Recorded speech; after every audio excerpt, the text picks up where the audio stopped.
Welcome everyone to the June 30th, 2020 Select Board meeting. We have a very full agenda once again this evening. I'm going to try to just put up a slide here for a moment. Sorry, now my technology is misbehaving.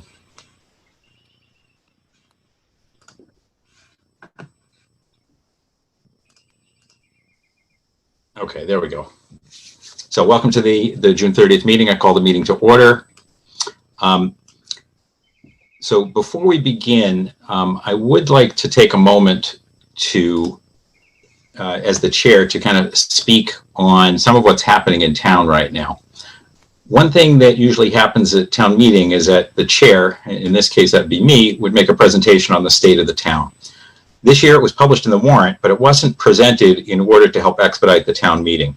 I feel it's important to share some of that message that I had this evening, as I think it addresses some of the issues that we're facing in town right now. It was written before George Floyd's murder and the town national and international reaction, but it addresses some of the political discomfort and heightened voices in town that I feel really need to be addressed.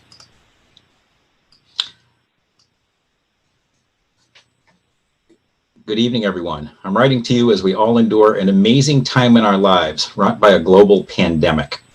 Many of the wonderful activities the town has been working on have been slowed or put on hold, and essential services have become the necessity and mantra as we seek to live in a newly dynamic world that has impacted our social, our home, and our work activities. Many of the events we share as a community have to be postponed or drastically modified this year. From newborns to school children, to college students, young adults, young families, and more mature adults and families, our lives have been and continue to be indelibly impacted. We should all be very proud of how Reading neighbors have come together to support their fellow citizens. From helping neighbors with acts of kindness and charity at both the neighborhood and town levels, to volunteering to make masks, to volunteering to supply masks and information and other things to our more vulnerable citizens, the community, along with the town and school staffs, have come together to support one another. Despite the stress of being stuck at home for a prolonged period of time, needing to wear masks out in public, near record levels of unemployment, and the new dynamics for many of our young or older children being home, we've worked together as a supportive community to look out for each other and to make it work. We are truly all in this together. Another example of this was our very successful town meeting, which was the result of many volunteers and town staff working together to provide a safe way for town meeting members, volunteers, and staff to participate. We had a record turnout with 186 members participating out of 192. We owe a debt of gratitude to the command team led by Fire Chief Greg Burns, who's shown terrific leadership in the face of this pandemic. This group, supported by the town manager, department heads, and town staff, has creatively and proactively kept the community safe and informed. In addition, many volunteers on town boards and committees, as well as neighborhood volunteers, have devoted countless hours to support Reading residents. The Board of Health has been called on strongly and responded exceptionally well. Hats off to all of these folks. In this time of stress and uncertainty, we've also learned more about who our essential workers in town are, in the healthcare profession, but also at restaurants, grocery stores, drugstores, and other locations. They've been terrific sources of community support. Our thanks go out to them as well. At the same time that we work together as neighbors, we're in a politically intense time period nationally and in our town of Reading as well. Polarized opinions with sharp intensity are being shared more publicly, and calm discussions that have been the bedrock of society have become much harder to come by. This has caused a fracture in the community. It can sometimes feel that people belong to one of two tribes, rather than us all being neighbors. This is unfortunate and often very uncomfortable. We will be holding a recall election later this summer for a member of the Select Board. Strong opinions exist about this provision of the town charter and how it should be used, leading to more discord in the community. We've worked to ensure that all registered voters will be able to vote safely, and we will be able to use mail-in voting as well as in person. It is my sincere hope that we can find other ways to share our opinions and concerns while maintaining the charming character of our town and our community. We're all neighbors who want to live and thrive together with our other neighbors in this community. We need to find a way to calm the rhetoric and work together for the common good. The pandemic may in some ways help us to find this path. Perhaps that can be a bit of a silver lining and getting us to talk more to one another, with social distancing, of course. As a board, we try to model this civil behavior, encouraging discussion and calmly sharing differing points of view. The reality is that we don't and won't always agree on everything. But I think we can all agree that we live in Reading because we love the town, our neighbors, and our friends, old and new. We've seen this in the strength of our youth programs, the recent passage of an operating override, our community events like the Fall Street Fair, and our regular support for the town and our neighbors. Working together and calmly sharing our opinions allows us all to feel more comfortable as well as being heard. Participating in government as volunteers on the numerous boards and committees, as well as participating in volunteer activities for the community, is a great way to give back and support our collective goals. Perhaps we can all work to focus our local efforts on our local goals, leaving behind some of the political vitriol and investing that energy into bringing the community, our community, back together. As we envision and learn more about our new reality, we should expect continued change. We will work to communicate clearly, consistently, and regularly with the community to share what's happening, solicit input, and provide assistance for personal, educational, or business-oriented needs. The town will continue to move ahead to deliver necessary services, as well as the systems and infrastructure to support this.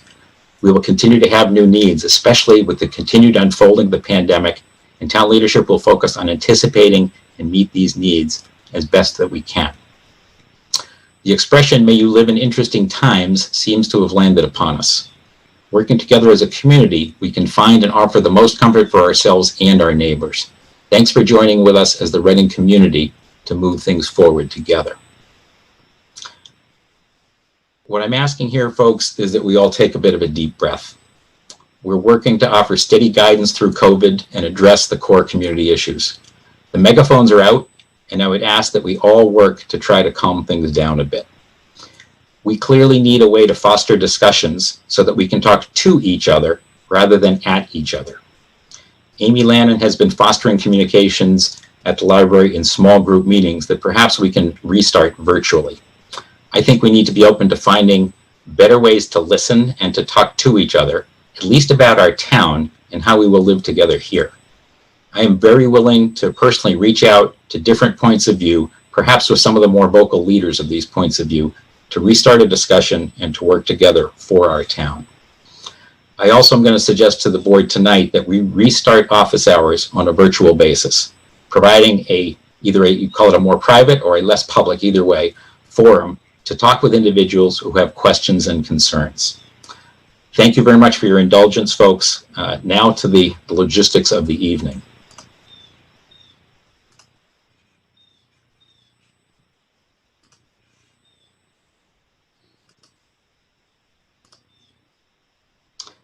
So just to reiterate, we are broadcast on RCTV, Verizon 33, Xfinity 22, also Facebook Live, the link from RCTV and YouTube. For public comment, we have time allocated this evening at approximately 7:45.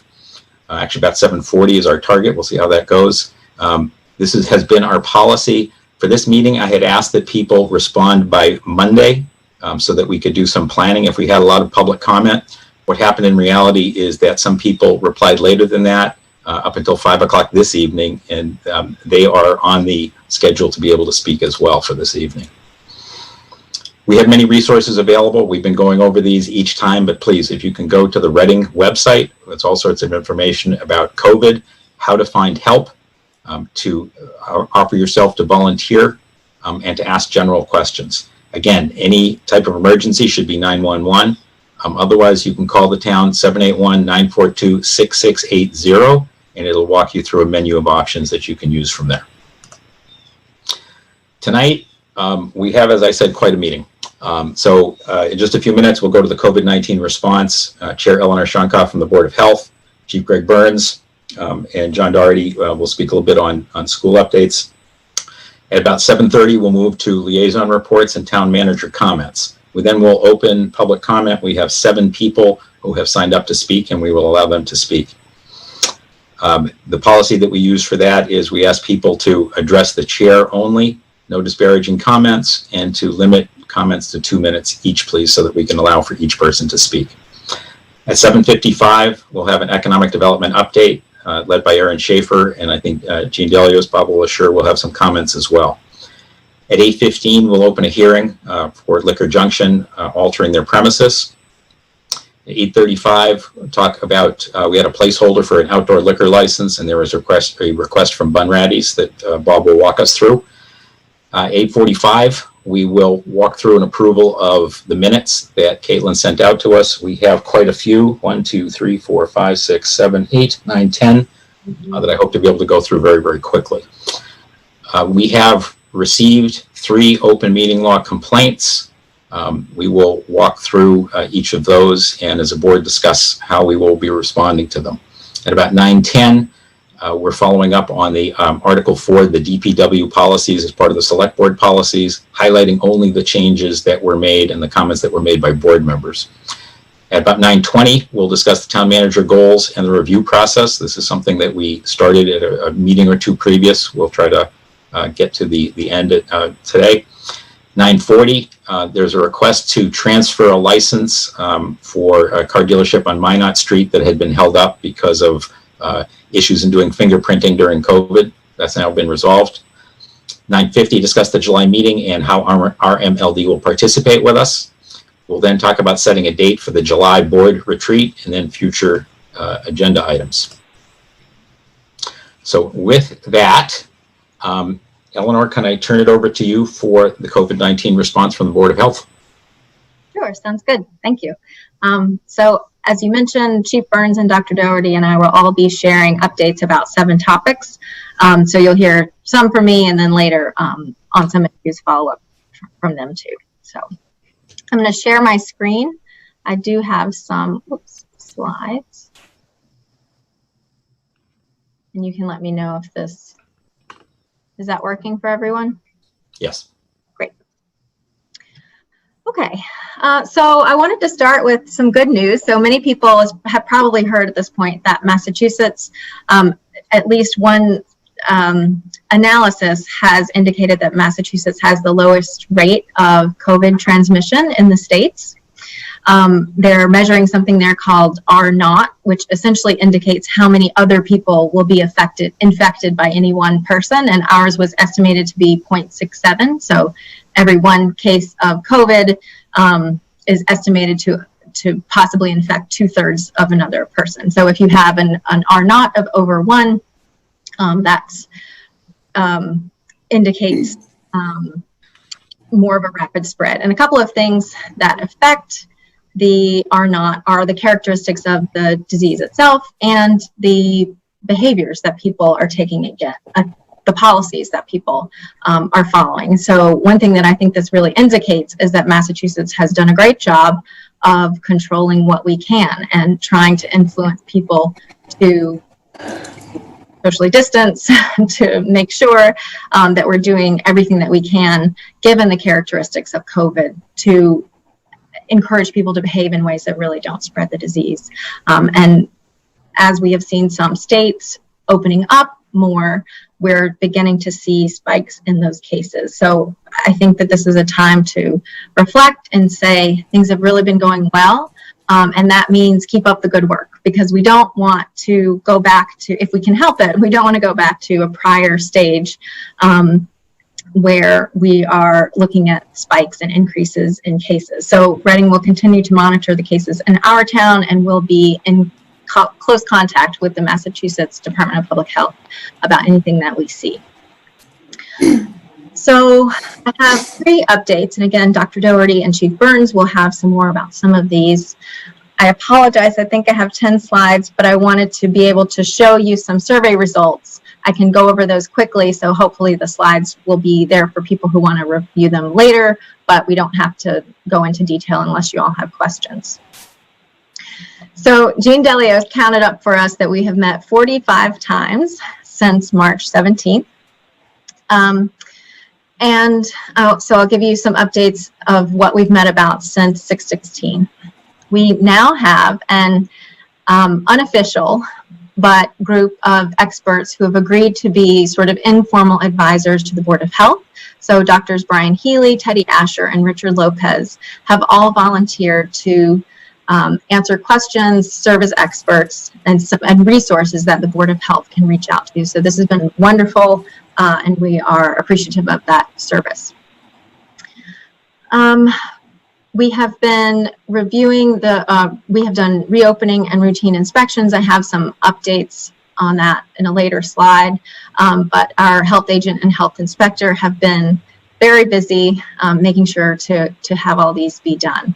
We shared some guidance about phase 2, step 2, which recently came into effect for restaurants and indoor dining, and then close contact services that are opening as well.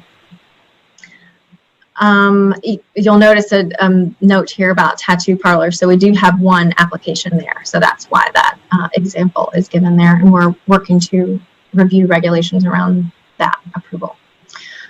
We have also been reviewing protocols for youth sports, and then municipal buildings are in collaboration both with sports teams there and with the town to make sure that we're reopening safely. So I have some updates from a recent survey that we did. So the survey was sent out to a database that the town maintains of residents. It was sent out through Facebook, and then we had a follow-up survey that was sent out. A reduced number of questions was sent out to through a senior services email listserv. So there are three main topics. So the first was communication that the town has been given, and the essence here of what we were looking for was how are we doing as a Board of Health in a town to communicate about COVID? Where are people getting their information? And we really wanted to be able to help design health education information moving forward and to speak to our target audience. So we did find that 65% of respondents answered that the communication that they received from the town was moderately to very informative. This was a little bit higher among the seniors. And the main places people are getting this information was emails and texts from the town, social media, the town website, and then local news or government websites. For the senior survey, social media was not as high up on the list of where they received their information. Some 40%, about half the population does check the COVID numbers online, and the Board of Health continues to be in discussions about how best to present that information. There was some request from the town that from residents who filled out the survey that they would like additional information. There were some suggestions about whether or not we could give even more updates, but in general, there was congratulatory efforts on the part of the residents expressed congratulations to the town, in particular the senior center. This was in the senior survey, but also had made it clear that they were interested in enforcing the mask wearing and social distancing that we have done. Regarding creating a safe environment, people really do feel that business and residents are following the guidelines and that guideline is appropriate. So one thing that we wondered is that we've been hearing many different opinions from town and wanted to have a sense of overall, are most people thinking that what the efforts of the town and the Board of Health are in line with the response that's needed? And we saw overwhelmingly that that's true.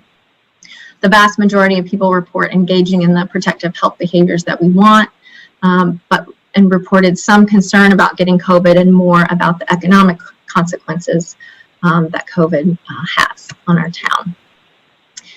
And then some new ideas were expressed in the open-ended comments.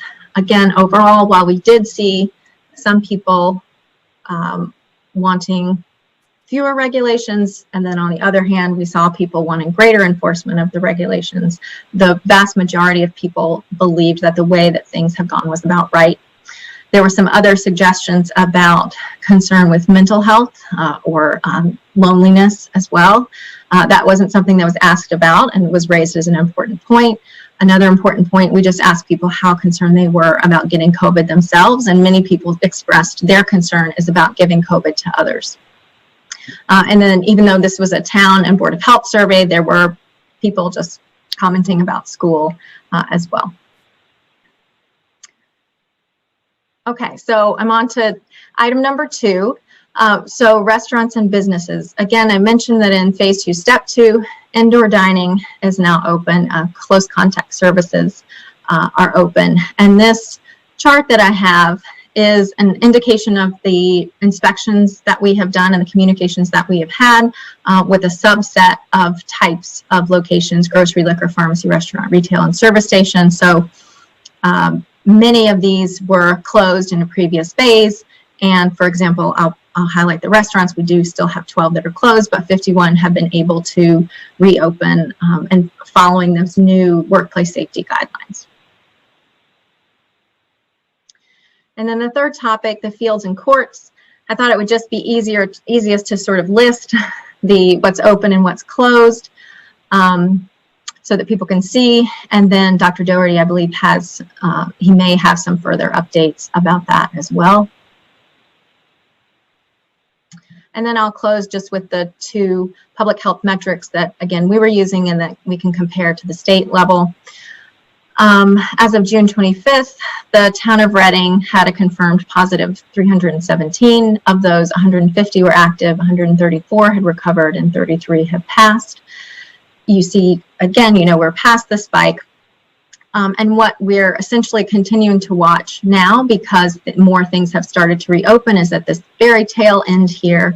We're just going to monitor this. And if we see a continued increase, that's where we contact the Massachusetts Department of Health and begin to have that conversation about whether or not we would need to sort of move to a previous, maybe not necessarily move to a previous phase, but whether there are any steps that we need to take to make sure that those numbers don't increase.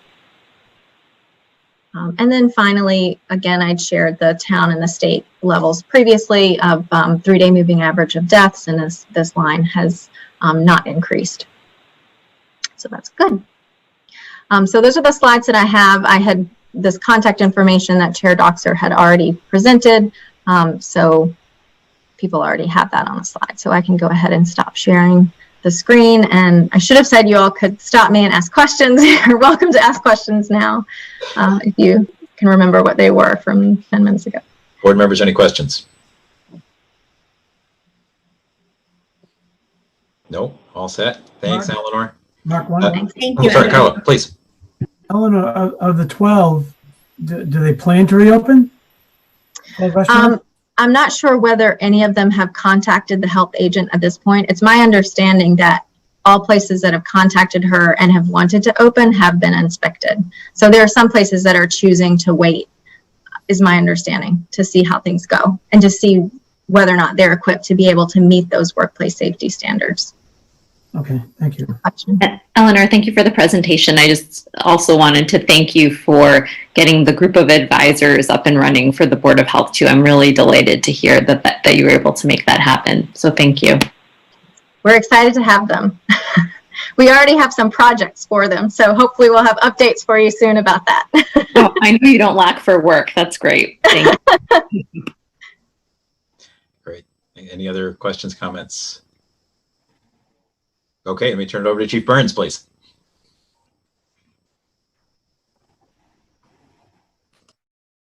Thank you. First, thank you for having me here tonight. Just wanted to say that we put together a structure to respond to the COVID-19 event, and it involves not just me, it involves the town manager, the police chief, it involves the Board of Health, the school department, and just about every department has been involved in the effort, and they've worked really well to accomplish what we've been able to accomplish. So it's been a very good team in responding to this. Tonight I wanted to go over a couple of things. As Eleanor said, that we broke this down into pieces, and I'm going to talk a little bit about residents that need assistance, the financial update, cooling center plan, and some of our accomplishments. In touching base with Elder and Human Services, the seniors are reportedly doing well, but the social isolation is getting to them a little bit. It's been a long, drawn-out event for everybody to respond to. One of the things that they're seeing is the physician offices are starting to open up, and that's caused an increased demand for assistance with transportation to medical appointments. Some of those are in Boston. And so what Elder and Human Services has done is they've contracted with a local cab company to provide that transportation. They've also seen an uptick in non-COVID related services that they provided before the pandemic. And some of those examples are response for lifeline services, signing people up for medical transportation, and referrals to Mystic Valley Elder Services in the food pantry. They have seen a little bit more of an increase request for the senior van. So we're going to examine the feasibility of getting that back up and running on a limited basis if we can. The school department has told us they have a transportation plan on keeping people separate. So we're going to take a look at that and see if we can develop a safe plan and submit that to the Board of Health. The town has received a lot of donations from people. People have been very generous in gift cards. We still have a balance remaining of gift cards. They've given out gift cards and used the gift cards to purchase food for needy families. And we still are retaining a balance. What we're concerned about is when the unemployment benefits run out at the end of July, that could cause an increase in demand for people that need food. There has been food distributions from the Pleasant Street Center. Mystic Valley Elder Services recently distributed meat to seniors, and Elder and Human Services still has some boxes on hand. And Elder and Human Services continues to work with the food pantry on a regular basis. They have seen also a little bit of an increase in younger people needing assistance and families, people under 60. So as the economy and people losing their jobs, there's a little bit more of an increased demand right now. Elder and Human Services reported that they help people with AARP volunteer tax preparers to do tax returns last week, and they completed 48 returns before the July 15th deadline. We also touched base with our elder care facilities in town to make sure that they don't have any needs. Over the course of this event, we've assisted them with PPE. And right now, the facilities are essentially COVID-19 free, which is fantastic to hear. The staff in one facility about 2 weeks ago had all their staff tested and they were negative. So out of the three larger facilities that we have for elder care, there's one resident that tested positive and has continued to have a positive test since April. And it's just believed that that's a false negative, because they're not exhibiting any symptoms. They never have, but they continue to, when they test, to show as a positive. But the facilities right now are COVID-19 free, which is very comforting, because that's the population most at risk. And we've been very pleased with the response from the management of these facilities. They've responded very well to it. It's very difficult in the beginning with not having enough PPE and wondering if they were going to get PPE. So we were able to get them resources in time. So we're very happy to be able to do that. On the financial update, the town accountant has set up a number of accounts for all departments that track COVID-19 salary and expense costs. And we've identified 4 sources of funding to offset those costs.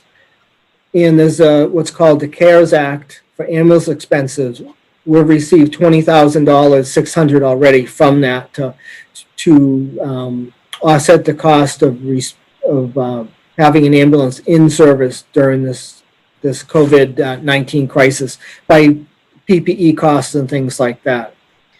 The Mass Department of Public Health gave the town 2 grants that total $15,000. The town was informed that we're eligible to apply for $2.2 million in CARES stimulus funds. And also we've met with a FEMA representative to apply for the FEMA disaster declaration.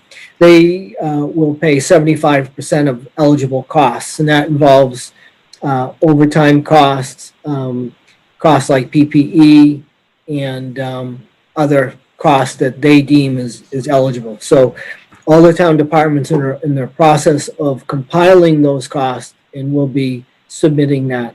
It's a long process. You put it in, and then it goes through a review process and a number of meetings, but we've begun that. And it's likely usually what happens with these types of disaster declarations is you wait till the end and then you file for all your costs. We know this is a long-term event, so I see us filing 3 times. From March until June, we had some very significant expenses for PPE. So we want to recover those costs as much as we can. And then we're going to have additional costs through the summertime, and we'll cover those. And then hopefully this will come to an end, towards the first of the year or something, where when the event is deemed to be over, and then we'll do our final request. But that will all be determined as we go forward. We've put together a plan to open the senior center as a cooling center in the event we have a period of very hot weather. We have a draft plan in place, and we'll be submitting that to the Board of Health tomorrow. Town Buildings has put together a draft plans for employees to return to work a couple of weeks ago, and the Board of Health is undergoing a review of that.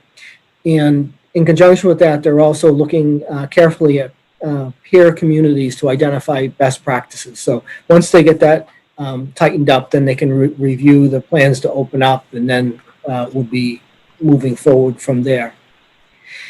Some of the accomplishments since the last update of April 29th. Again, it's our efforts are cut across all town departments. There's not one lead department here. We've seen a number of businesses and restaurants reopened. The health department worked very hard on those inspections to get them ready to open when they were ready, and when the governor's orders allowed that. The school nurses are continuing to assist with contact tracing efforts, and that's been a key help to us in the contact tracing area. We've seen the athletic fields open. We monitor the elder care facilities on a regular basis. We've had 3 community events that we're required to provide support to. A number of people were assisted with food. We did 2 mass distributions that totaled up to over 12,000 masks distributed to the community, and that involved the schools, facilities, DPW, fire, police, and volunteers. We also assisted the library in getting some of the materials that were out in the community back so they can restock and get ready to reopen. And that involved DPW, police, fire, volunteers, library staff to collect and get that supplies back to the library. Facilities installed a lot of Lexan shields throughout the offices in town. They just did one here at the fire station today for our administrative assistant. And facilities have been very active in decontaminating, cleaning all the buildings on a regular basis, keeping us all safe. We've also identified PPE needs going forward because we know this is a long-term event and it's going to last. And we're working, we assisted with the virtual town meeting on a limited basis. And we're also begun the process of assisting with developing plans for voting in September. excuse me, excuse me. And we developed that plan to reopen the cooling center if we need to. So just some of the highlights of what's been going on in the last several weeks. And that the rest of my report. Thanks, Greg. Any questions? Thank you. from the board? Chief, Chief Burns, I do have a question. I continue to hear concerns from residents that early on there was some grant funding available from the state that we didn't apply for. I've also heard we did receive some small dollar grants through the MAPC. So could you speak to that? So what we've received so far from the town accountant is from the CARES Act for the ambulance costs and things, $20,637, and then MAPC, Department of Public Health, COVID grants. There was 2 of those, $7,500 each for a total of $15,000. Okay, and the MAPC grants came from the state to the MAPC, and then the MAPC distributed them to the town, correct? I honestly don't know how it goes, but I can tell you the MAPC does act as a fiduciary for grants and does do grants administration. Gene Delios could tell you better, or Laura Vlasic could tell you better, but we did receive 2 grants from the Department of Public Health. Great, and the CARES Act is that, you may not know the answer to this given your last response, but is the CARES Act funding coming directly from the federal government, or does that also come through the state? The CARES Act is federal funds. Right. And so the CARES Act from the ambulance, I believe, was federal that came directly to us. Okay. The CARES Act stimulus, I believe, goes through the state. A lot of times the state manages grants. Okay. And so with the stimulus, you have to identify eligible, with the CARES Act, you have to identify what that program is eligible for. And one of the things that it's eligible for is the cost that the school department incurred for distance learning. Things like that. Now, FEMA under the disaster declaration wouldn't pay for that. So that's one of the things that's kind of complicated about this is there's several buckets of money.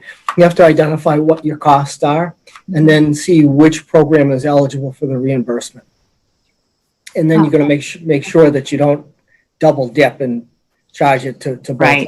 Right. So, that makes sense. Yeah. Was there any funding that we missed out on early on? Not to my knowledge. And the other thing that I did about 3 or 4 weeks ago, there was money available to fire departments to have PPE going forward. And I applied for a FEMA Assistance to Firefighters grant program for $17,000 worth of PPE that would take us to the first of the year at the run rate at that time that I was doing the grant. So I think we've been aggressive at identifying the sources. So that I can better understand the CARES Act in the is it 2.2 million or so? Are we certain of getting that amount, or is it does that depend on what our receipts look like, or does it depend on what kind of funding actually comes through from the feds?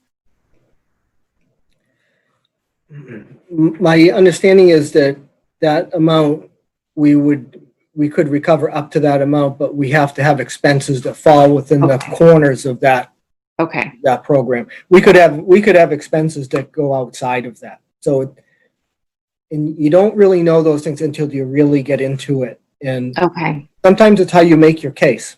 Mm-hmm, mm-hmm. Do we know what our number is to date?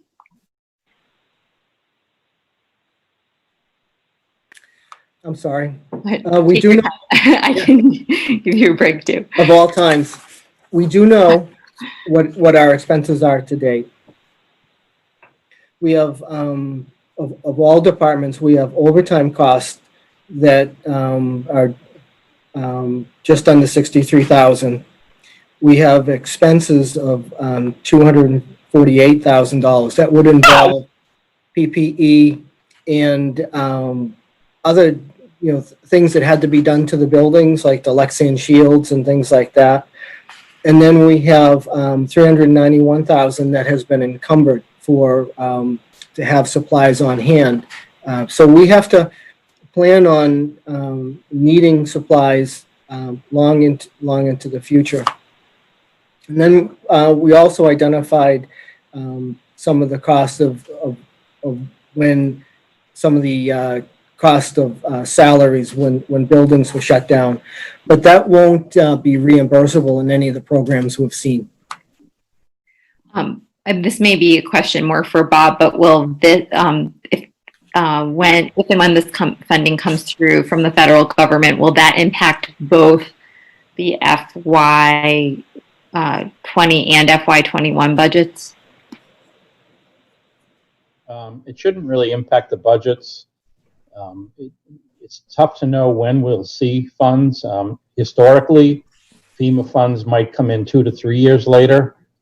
We know that the intention is to pay faster this time, but none of the budgets have relied on those funds being returned, and yet all of the budgets support the expenses being laid out. So at some point, we will be reimbursed, and I would suppose it will go through to free cash. I see. Thank you. And I might be able to speak to some of the questions that you received. It's my understanding that we, at the very beginning of COVID, there was another $7,500. We mentioned that we'd received 2. There was one other opportunity at the very beginning, and we didn't think that we qualified because we thought it seemed that the money had to go to a health department to be spent by a health department on things like masks, PPE. Mm-hmm. And at the time, in order to get facilities was making the purchases in order to get the larger amount discount on orders. Okay. Thank you. So that's our understanding. Okay. I don't know if that's the question that you had received. I think that's probably what it was. That makes sense. And so, is it basically the same funding that stream for that looks like those MAPC grants from the state to municipalities for PPE or COVID? Is that what the other $7,500 grants were for as well? Yep. Okay. Thank you. Can I ask a follow-up question? Yeah. Because I've heard some of these concerns as well from residents, and we could save time in the future.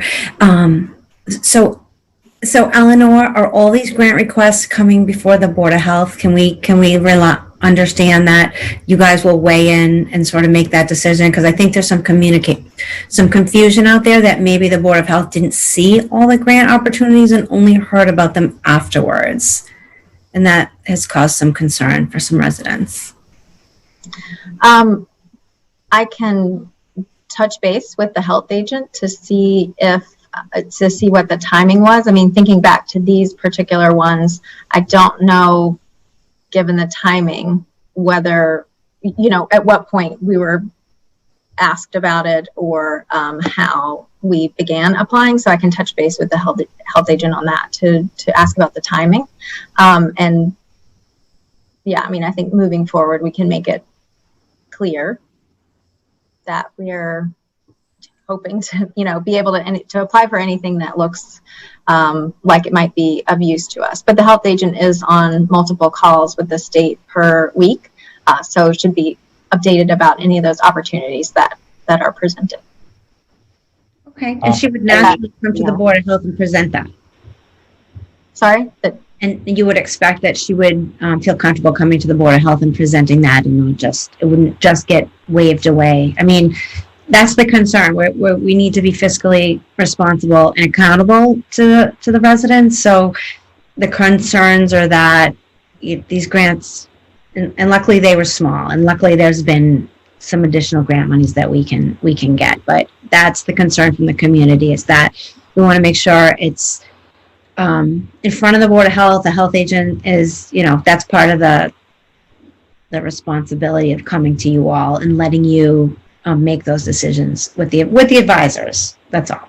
I think that would eliminate some of this concern in the future. Yeah.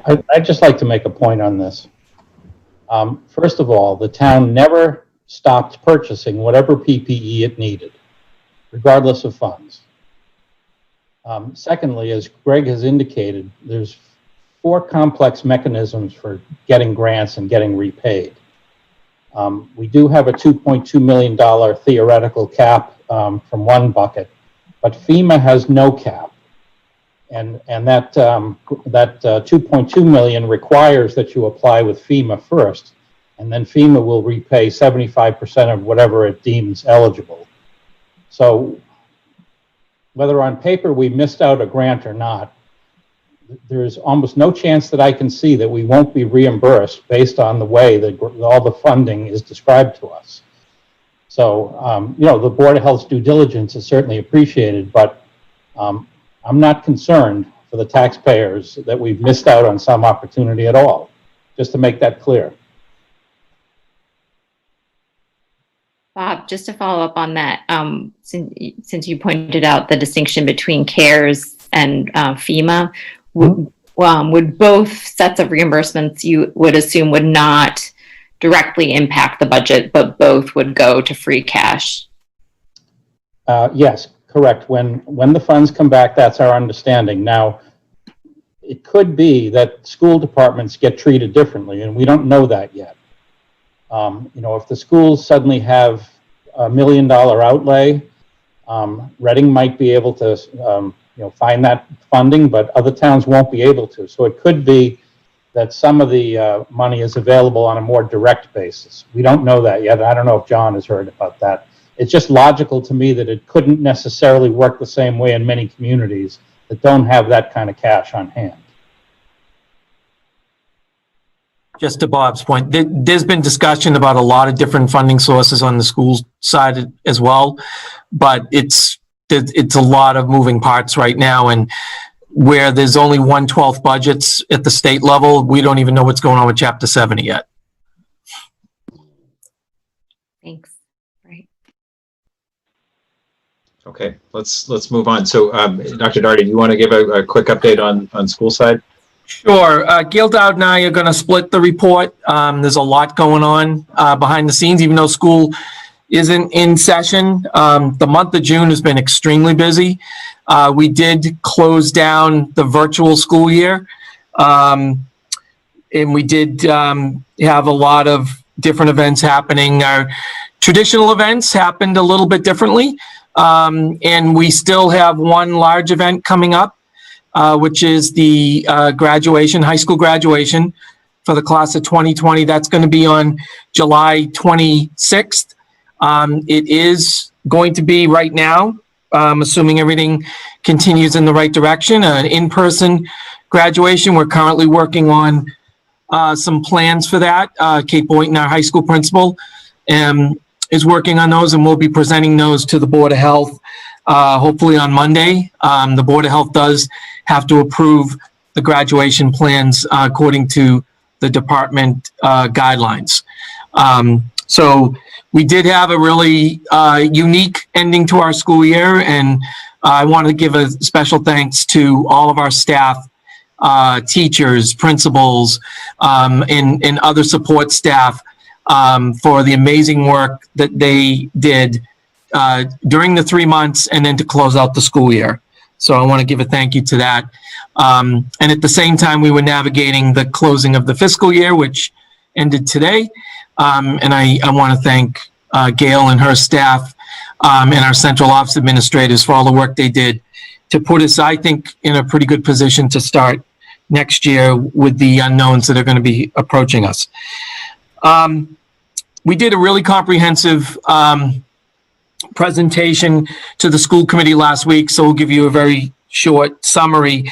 But we did receive some guidance, initial guidance from the Department of Education on Thursday. We are moving forward in the development of 3 plans. The plan right now that we're focusing most of our time and energy on, because we're hoping this is the plan that is gonna be moving forward with, is an in-person plan. And I'll get into that in a couple of seconds. We also have to come up with a hybrid plan where half of the students would be remote and half of the students would be in person, and they would be alternating either days or weeks depending on the hybrid plan that we choose. And then the third plan is a fully remote plan where all students, very similar to where we were this spring, would be doing remote learning virtually online. So DESE is going to have us develop 3 plans. The in-person plan, we're currently working with our facilities department to identify the square footages of all of our classrooms. DESE came out with some new guidance based on the latest medical research that we will need to create classroom spaces that have 3-foot distance from seat to seat of our students and staff. And then assuming the other pieces that go along with that is that everyone will be wearing face covering. Everyone will be doing proper hand washing and hygiene activities.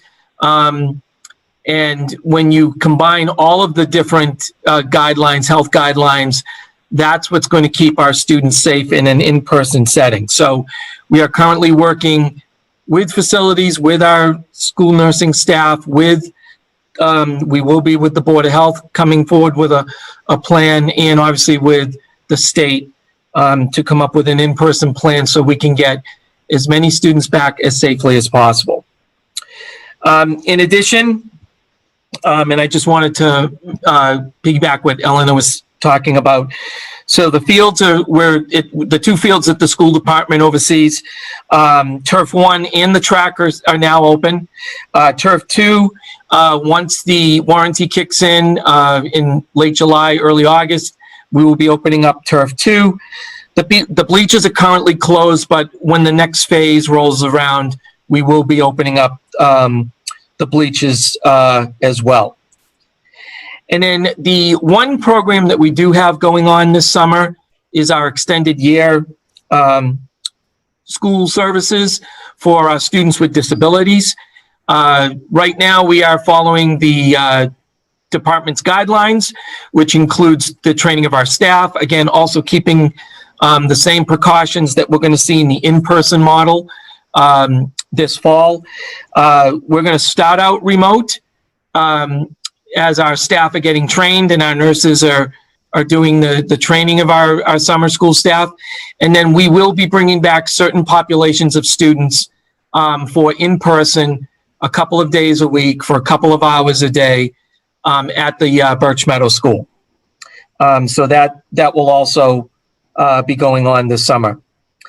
We are also going to be waiting further guidance on a variety of other issues.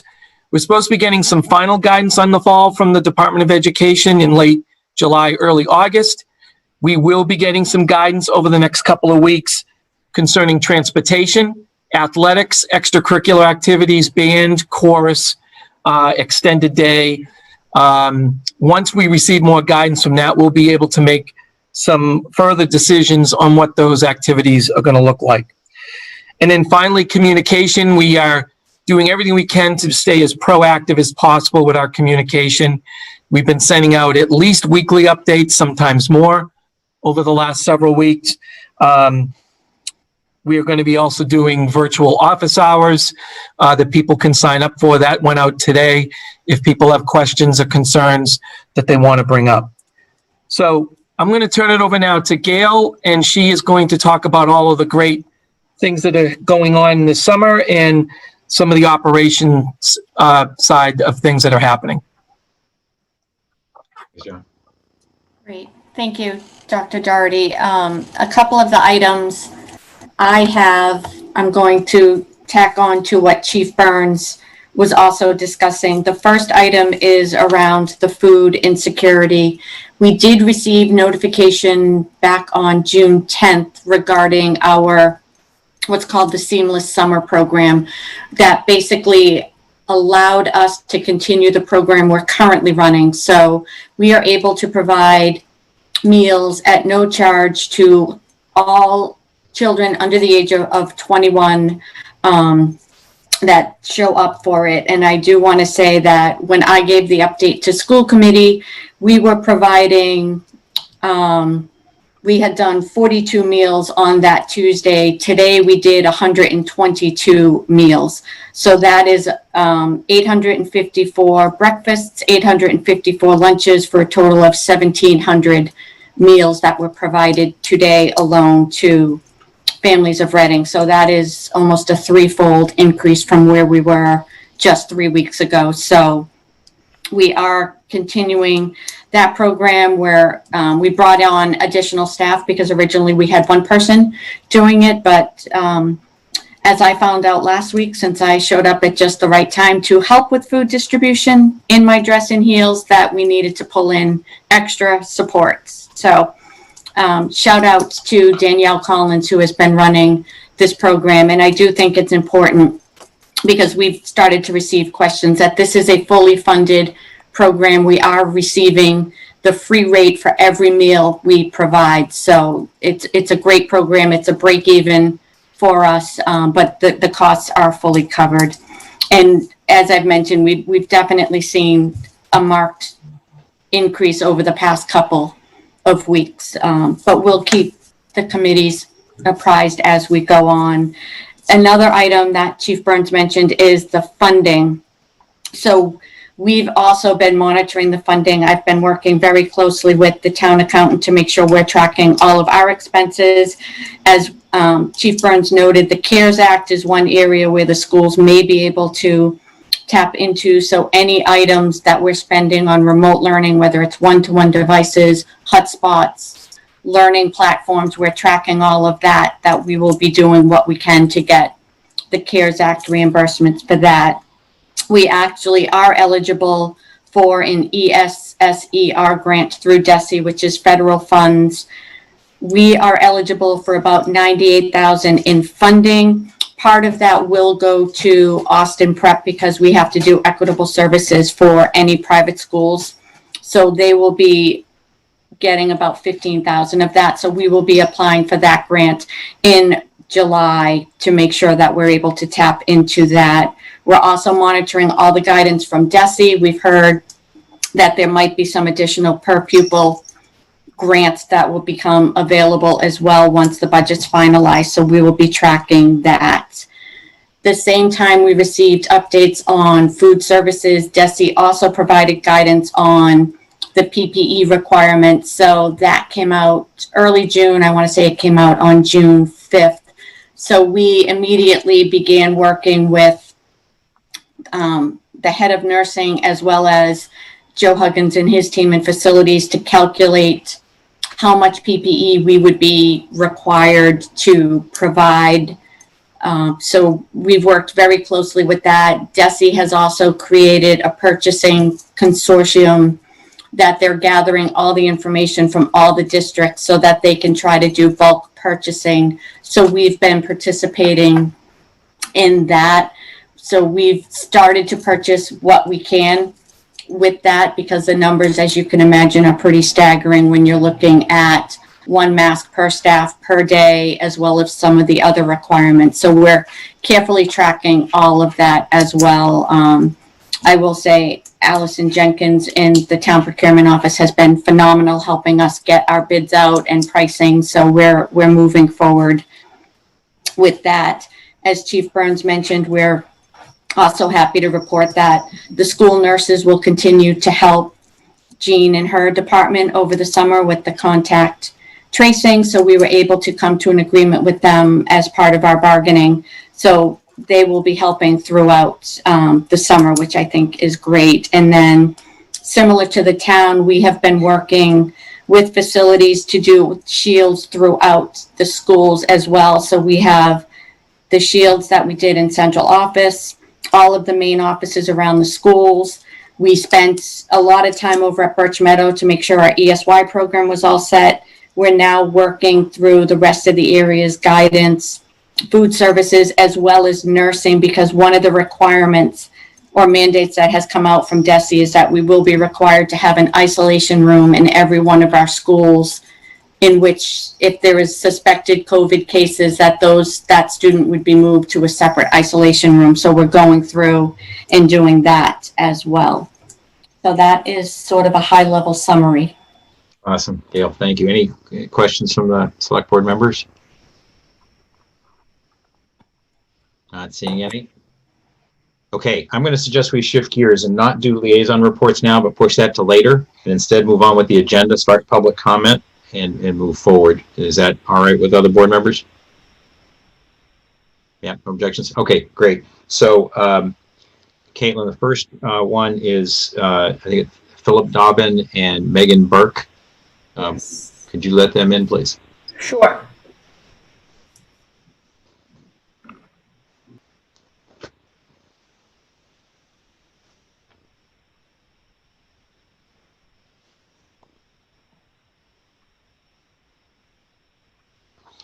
Hi there. Is this Philip or Megan? Philip, yes. Philip, Mark Doxter, Chair of the Select Board. You are, it feels like a radio show. I apologize. You are live on the air. Appreciate your coming. Appreciate your coming. Please let us know your comments. Sure. I had sent an email along with a request to the town manager to change our home address. We live at the corner of West and King and have since 1996. The door that is on West Street is not only never used, it was not used by us, and as far as we can tell, anybody previous to this. We would like to change our address to King Street. We've built out the area there. We've built out the door. It is a challenge now, especially with deliveries. People leaving deliveries on an empty doorway that is literally never used. We've lost a few things because of it. I don't know what else I can say. Oh, I guess somebody's screen sharing. No, sorry. I think you're still fine. Oh, okay. So I didn't know what the process was. So I've been in touch with some folks in town hall and just back and forth to try and get this done. I don't, again, maybe there's a process I'm just not aware of. I'm happy to go through it. I've sent in some pictures with the Word document that I forwarded to the folks, you guys. And just am looking for what is the process so I can get this changed because, well, right now there's a piano in front of the door on West Street. It has been used once. I think we've used that door twice in 25 years. We have other exits, obviously. But it is not a door that we used, nor the people before us used, nor as far as we know the people before them used. There's no walkway there. The one or two times we've had emergency vehicles to the house, it's actually slowing them down because you actually, if you park in front of our house on West Street, you block traffic. We are right at a light and there is no place to park. So when people come for deliveries or, knock on wood, an emergency vehicle ever came, it would be much more difficult to do that than pulling into the driveway in King Street. It was plenty of room and it makes sense to actually have our front door. It's the center of our house and has been since 1996. And speaking to the people who lived here before, it was the same for them. Great. Thank you very much for coming. Sure. We don't actually have this on our agenda this evening, but there will be follow-up arranged through staff. Okay. Should I expect an email or how would that work? Yes, you'll be reached out to. Okay. Mark, this is Vanessa. I have a question. Please. Sure. Sorry, I didn't realize my video wasn't on. My apologies. I'm on Zoom calls all day. I should know by now. Sorry, it's probably my 12th conference call of the day. Nice to meet you in person. Vanessa, please. Thanks, Mark. This issue has come up before, Bob. What is the process, in case there are others who are watching who might be curious about this? What is sort of their step 1, 2, 3 that they should follow for this? An application like this needs to start with the engineering department.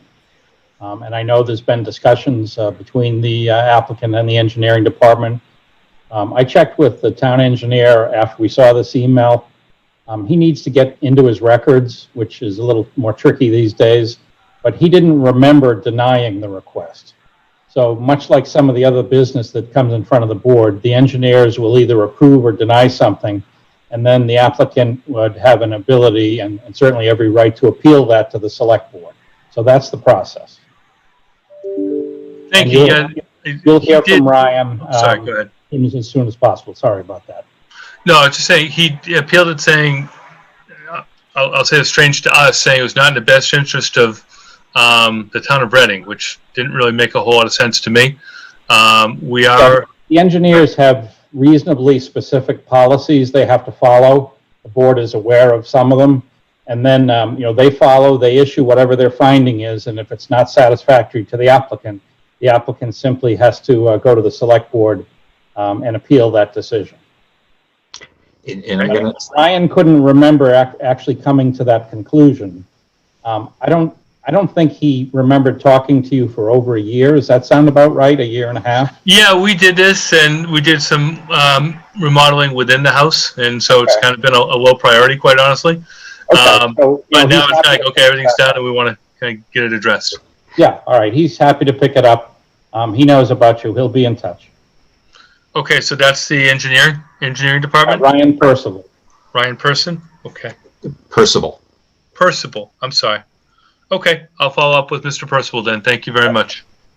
Okay, Karen, do you have a quick question? Thank you, Mark. Yes, quick. I noticed in the packet that we got, the other thing, may I for some guidance? You do want to check the West Street has a historic district, and you want to check if your home is on the inventory list, which would be on the Historical Commission or Historical District page.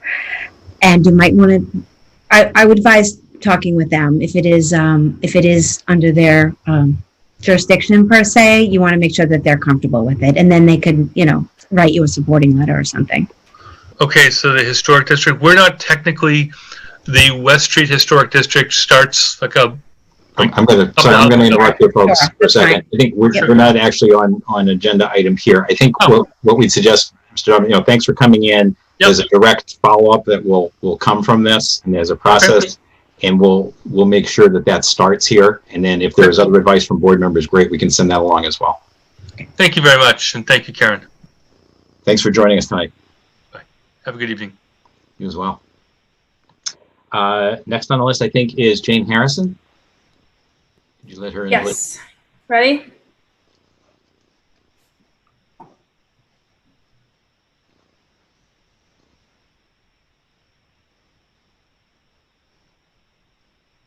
Give her a second to connect here.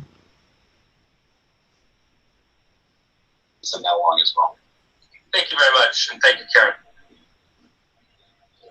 Whoops, we have a little echo in the background. Dr. Harrison, are you there? We see your name, but we don't see you or hear you, and I think you're muted. Can you hear me now? Yes. Okay, well, good evening. I'm Dr. Jane Harrison, veterinary owner of the Middlesex Animal Hospital at 668 Main Street in downtown Reading. I'm here along with other Reading business owners to address the misguided decision made by town officials that are certain to threaten our livelihoods, our employees' jobs, and public's access to our businesses. Little did I know what was to transpire Wednesday, June 17th in downtown Reading. A unanimous decision by the select board the evening before closed off the entire Low Street parking lot so as to accommodate a massive tent for the Venetian Moon. Several businesses, along with myself, were notified of this decision, never asked to participate in any discussion of this proposal, especially one that so negatively impacted our businesses. It was a one-sided conversation with Venetian Moon to promote their outdoor dining without little regard for others. Other businesses like Family Dental weren't notified, to which Dr. Moo will address her own concerns tonight. Reading Trophy was notified less than 24 hours before the lot was closed, and I will let Kevin speak to those concerns tonight. Peter Sims of Sims Jewelry initially approved of the Venetian Moon plan, but when he learned of the tent permit was granted until November, he wasn't pleased. He can also speak to that this evening. I and other downtown businesses endured the renovation of Reading's downtown for the benefit of much-needed additional parking. For such a huge project, minimal complaints were heard from the business community. The constant communication with the abutters certainly was a factor. We were all kept in the loop. That's not the case here. Now we are expected to give up those parking spaces for a single business. Okay, Harris, I'm going to ask you if you could kind of wrap up. We asked people to speak for 2 minutes. You're at the 2 minutes. Be happy to grant you a little bit more time, but I'd ask you to try to wrap up here, please. Okay, if you can, it probably will take 2 more minutes. Can you grant me that time? Is that all right with the rest of the board? Yes, please. Thank you.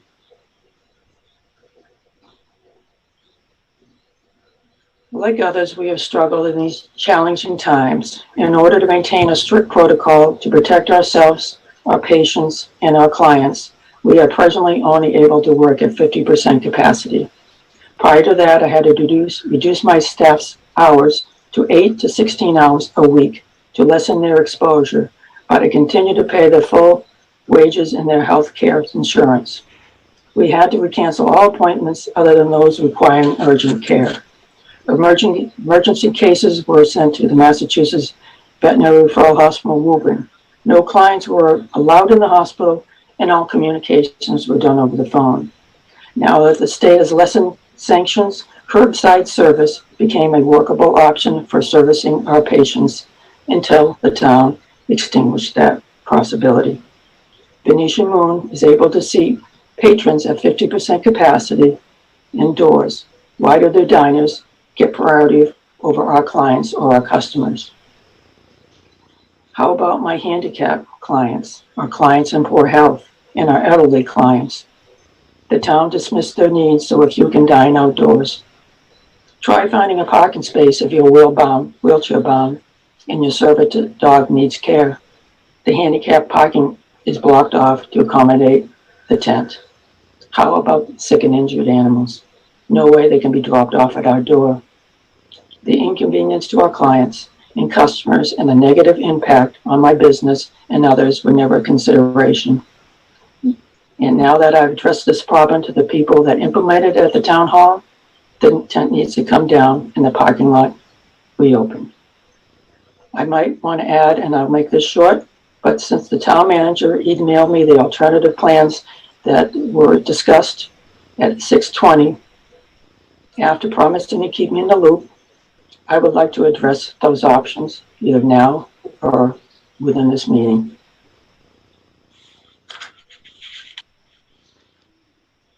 Thank you. I think we have a number of other people who have asked to speak. I think that we should allow them to participate in the meeting. There are actually 7 others, I think, at this point. So we won't be talking about those options that were put forth? I don't know the answer to that. Dr. Harrison, as I explained in my email, the board is going to discuss that shortly, but not at this time tonight. I understand you're going to put it off to July 21st. No. The board is going to discuss this issue later tonight as a different agenda item after public comment. Chair Doxer, I would be interested in hearing Dr. Harrison's views on what's been presented. So I don't know if it would be possible for her to participate later when we're having that conversation, or if she could comment at the conclusion of others who are waiting in public comment. Other board members, what are your thoughts? I echo Ann. I'd like to hear more from Dr. Harrison, whether that's now or later, or later. Carla? I think that's fine, Mark. Okay, so Dr. Harrison, what would you prefer? Would you rather allow the other folks to speak now, and then we can come back to you to address your feedback, or would you rather stay? I'd rather wait till the others speak, and then I'll address those options that were put forth. Okay, can we ask you to go on mute in that case? Thank you. And then what we'll do is, Caitlin, who was Mr. O'Connor next on the list? Yes. Okay, great. Could you ask him to join, please? Sure.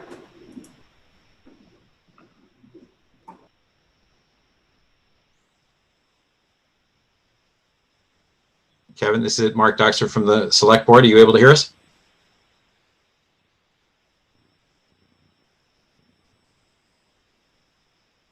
Kevin, are you there?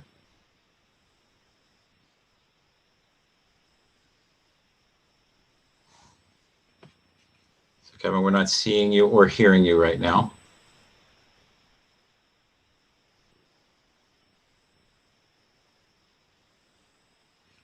Can you maybe what we'll do is we'll message him or chat with him and just say we're not able to see or hear him right now. He seems to be on the meeting. Oops.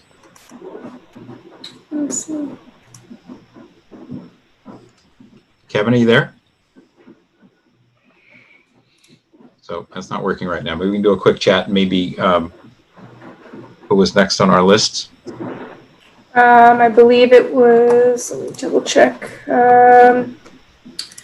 Lisa, but I don't see her in the waiting room. Do you? I do not. Could it be one of the phone numbers?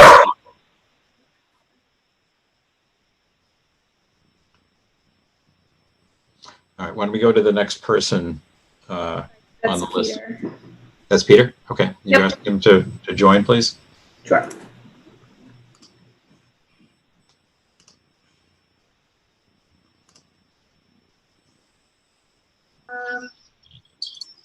Lisa, but I don't see her in the waiting room.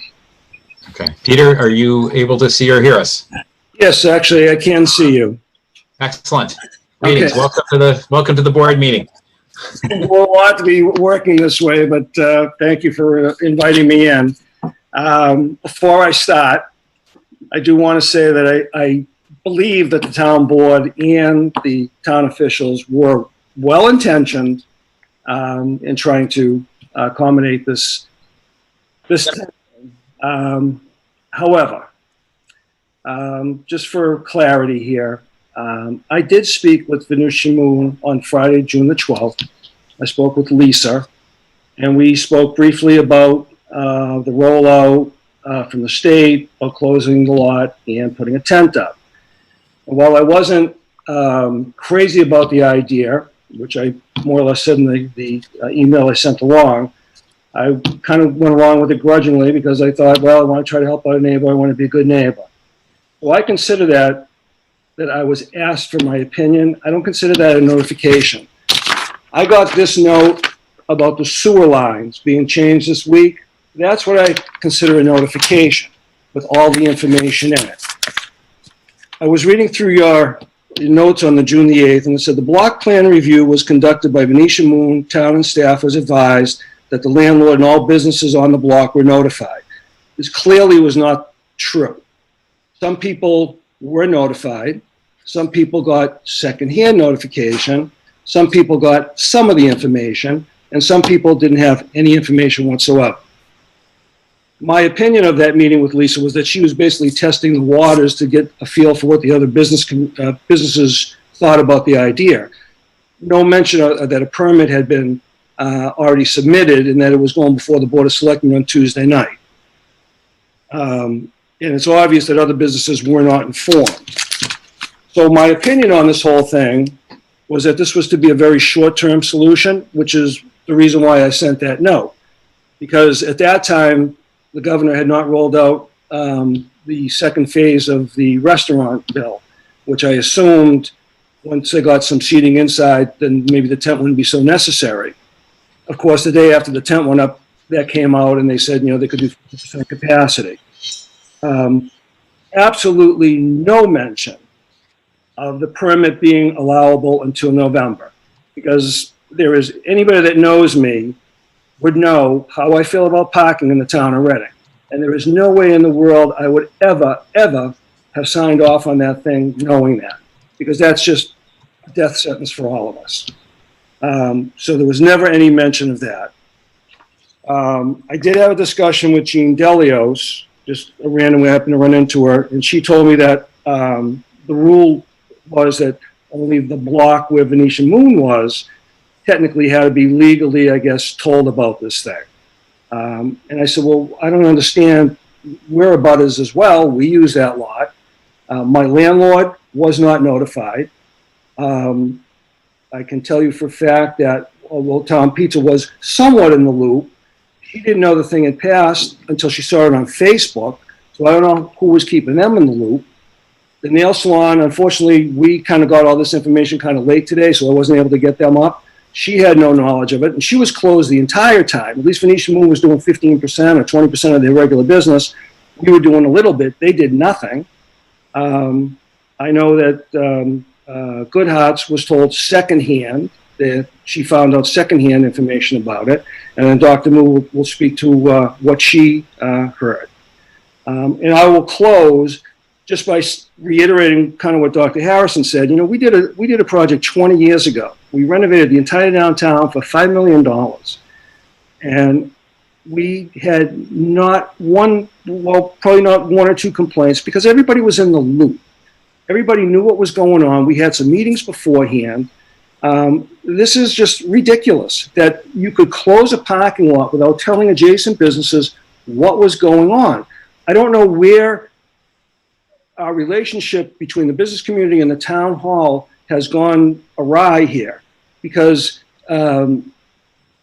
we used to have good communication. We used to be able to work together and come up with good solutions. Same thing with the parking issues we had. The 2-hour parking limits taken out seemingly in the middle of the night 7 months ago. Then the board goes to a 3-hour time limit, which was a disaster. Now we're dealing with all of that. We're dealing with construction workers. Now you close the lot in front of us. I mean, how do you expect us to do business? Anyway, I will close on that. I know some other people want to talk. I just wish we could work together a little better and there'd be a little better communication. I think a lot of this could be solved. Thank you. Thank you, Peter. Much appreciated. Caitlin, who do we have next on the list? Is it Mary Mew? Oh, you're Sorry, Julie. oh, you got Julie. Great.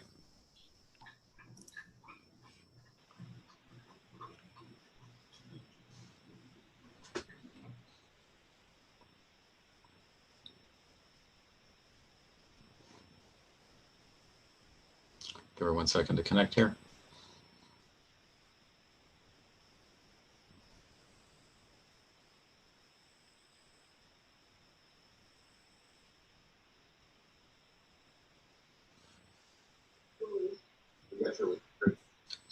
Okay, Julie, we are able to hear you. We don't see you at the moment. If you're able to turn on your video, if you'd like to turn on your video, that's great. But you are live on at the board meeting, and welcome. And we appreciate your coming. You see me? Yes. Okay. Hi. Hi there. Hi. Thank you so much for letting me speak. I share a business, I share a building with Venetian Moon and the animal clinic. I've had a business in. Sorry, there's a delay for some reason, but we're seeing you and hearing you live. I think, oh, do you have the TV on in the background? If so, could you turn it down a little bit? Yep. Thank you. Just figured that out. Sorry. So my name is Julie Centrella. I own Anya's Boutique in the same building, 662 Main Street, with Venetian Moon and Reading Animal Clinic. And I'm probably coming at this from a different angle. The last 4 months of the pandemic have been extremely hard for small businesses, small shops. The restaurant industry has been pretty much, annihilated. Personally, I've never worked so hard to keep my business alive. And I've been really pleased with the way that the town has come out and supported the businesses. I'd like to call out Jean Delios, Erin Schaefer, Lisa Egan from the Chamber. We're all so wonderful during this whole thing, reaching out to us. What could they do to help? Helping with small business loans, everything. And I heard probably secondhand about the tent too, but having a good relationship with Lisa from Venetian Moon, I know how much she was struggling. She is allowed to do 50% capacity, but she can't do that the way her restaurant is configured. And I just think, small businesses have been forced to pivot, reinvent themselves. We've had to learn to run everything completely different.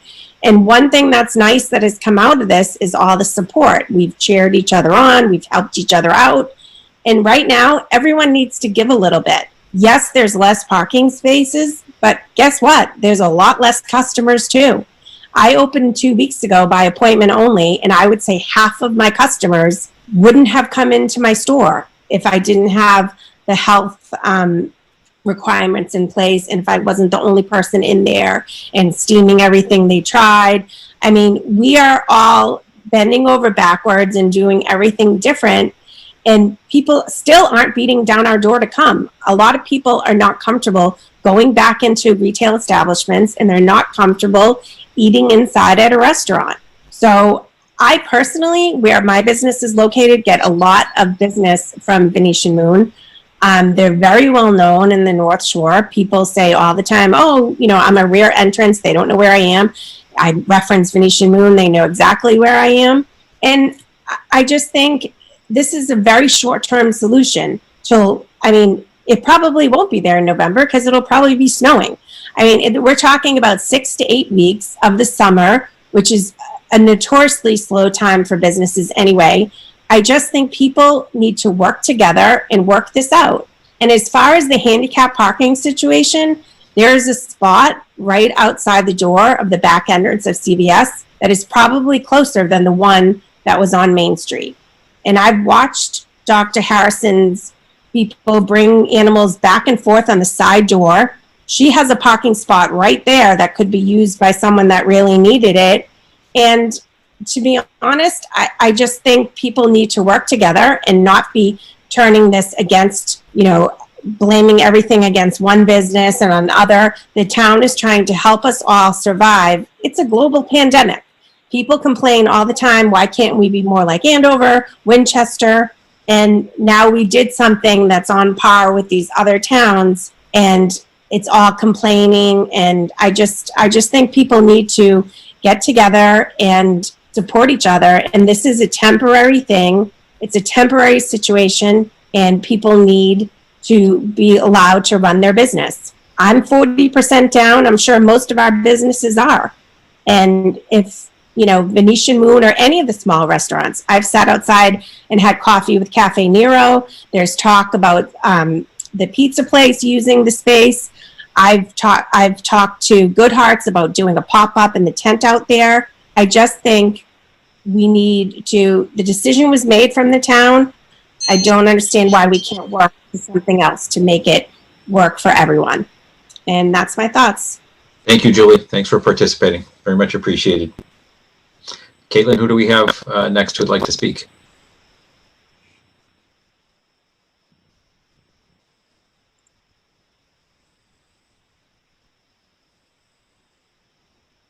I'm seeing May. Next one, please. Yes, May Mew. Thanks, Julie. We're going to ask you to chime out if you don't mind, and we'll ask May to come in. Thank you.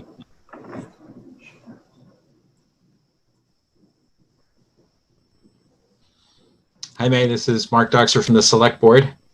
Hi. Hi. We can you see me? We cannot see you. You cannot see me. Okay, let me see.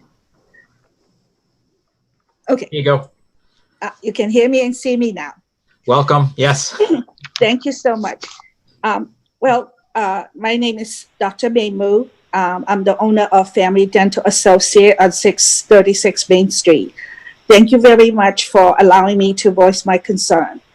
I just want to let you know I have no idea about the permit closing down the parking for Venetian Moon. If I didn't bump into Peter, I won't even know about the meeting tonight. But I'm glad that at least I have a chance to make some comment. I appreciate the board trying to help all the small businesses, but closing the parking space for Venetian Moon for the whole day, it will create hardship, I think, not only for Dr. Harrison and all the other shops, including the Family Dental. I think the board and the town manager most probably are not aware of all the new guidelines that we had to, CDC, the Center for Disease, and the ADA, American Dental Society, had put on us. We had to close our back door. the back entrance from the main parking. All our patients, when they come, they have to wait in their car until we are ready to see them.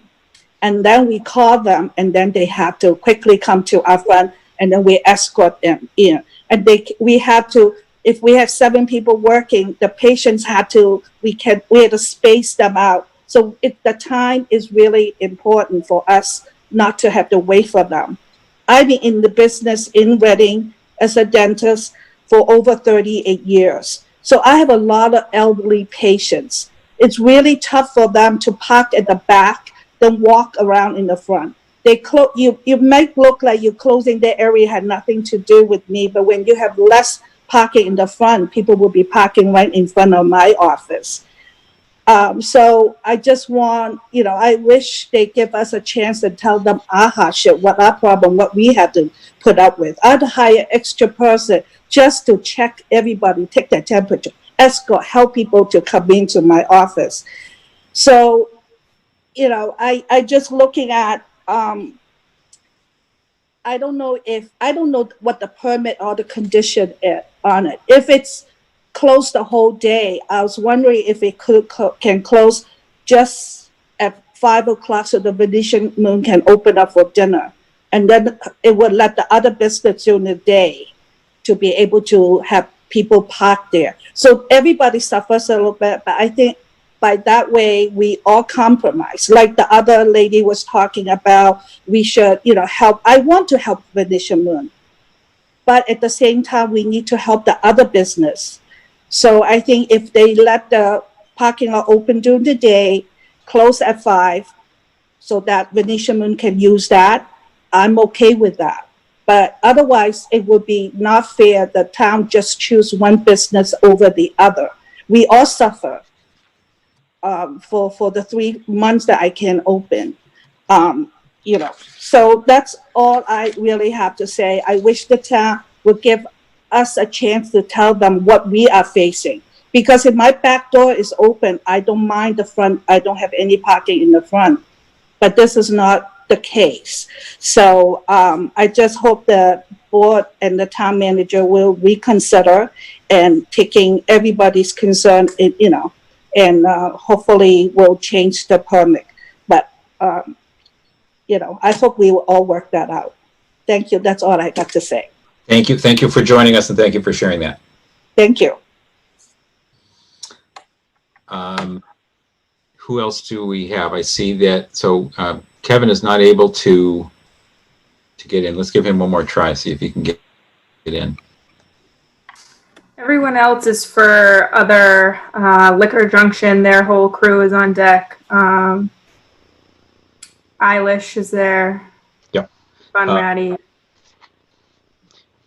So, any word back from Lisa? No. Okay. So I'm going to suggest that what we do is we move to the economic development update, let Erin talk about progress, and then I think Jean and Bob may want to add some things also kind of in follow-up to the discussion we just had. Is that all right with board members? Mark, do you want to... Are we going to hear from Dr. Harrison again? Yeah, why don't we go a little bit out of order and jump right to the second issue, which is the one Dr. Harrison's interested in, and then you can circle back to Erin after that's been discussed. Is that okay? Yes. Yep, it's okay with me. Board members, all right? Yep, great, please. Sorry, Erin, we'll put you on hold for a few. Jean, do you want to do this, or do you want me to? Either way is good. You want to put up the maps and I can talk about it? Sure. Okay. I'm going to go in order of what I think is important to change, and I'll talk a little about the process. First, I think, Jean and I and Erin have talked to a lot of different people. Some you've heard from tonight, some you haven't. One thing that's pretty clear was what Peter Sims suggested, that communication for the town is usually pretty good, and why wasn't it this time? I'm going to suggest that the board change your policy, and no harm. We all did what we thought was right as quickly as we could. But right now, the way the policy is written says that applicants will be subject to a block plan review that will include notifying other abutting and adjacent businesses. So the onus was on the applicant to do that communication. I think what we've clearly seen is the communication is more important to just, if you will, leave it to the applicant, and that the town should do that. So that's a fairly simple thing to change. I think if that had happened, a lot of people would feel a little better about the situation, maybe not perfect.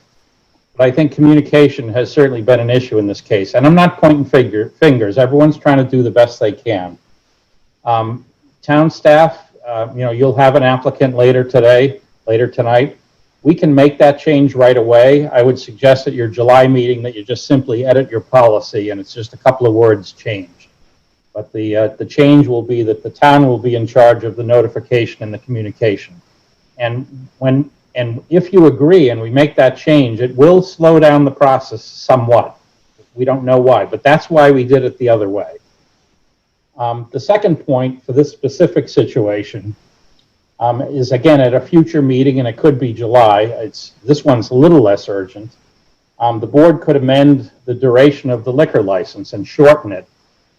The applicant had said when she was in to see you, Lisa, that she only imagined running this outdoor till late August or early September. Now, I've heard a wide variety of opinions from people involved in this. I would say on the short end, it's, she can stay for the end of July, but then she needs to leave. And then a lot of people are on and around the September 1st date. So if you want to put this on your July 21st agenda, staff can take a survey, discuss with as many people as possible when a satisfactory ending date will be, and that may also help. A couple of the comments that I received, and I think some of the things that were in your packet, indicated that some of these businesses are slow until the fall. So they really didn't mind giving up the parking, if you will, now. But, when business would pick up typically after the end of the summer is when they were most concerned. And when some saw the November date, they really just imagined that this was going to really harm their business in the fall. So that's the second change. Things that we can do more immediately that may or may not be related to this, I guess one of them is we had talked about that handicap space that you see in the top of the screen.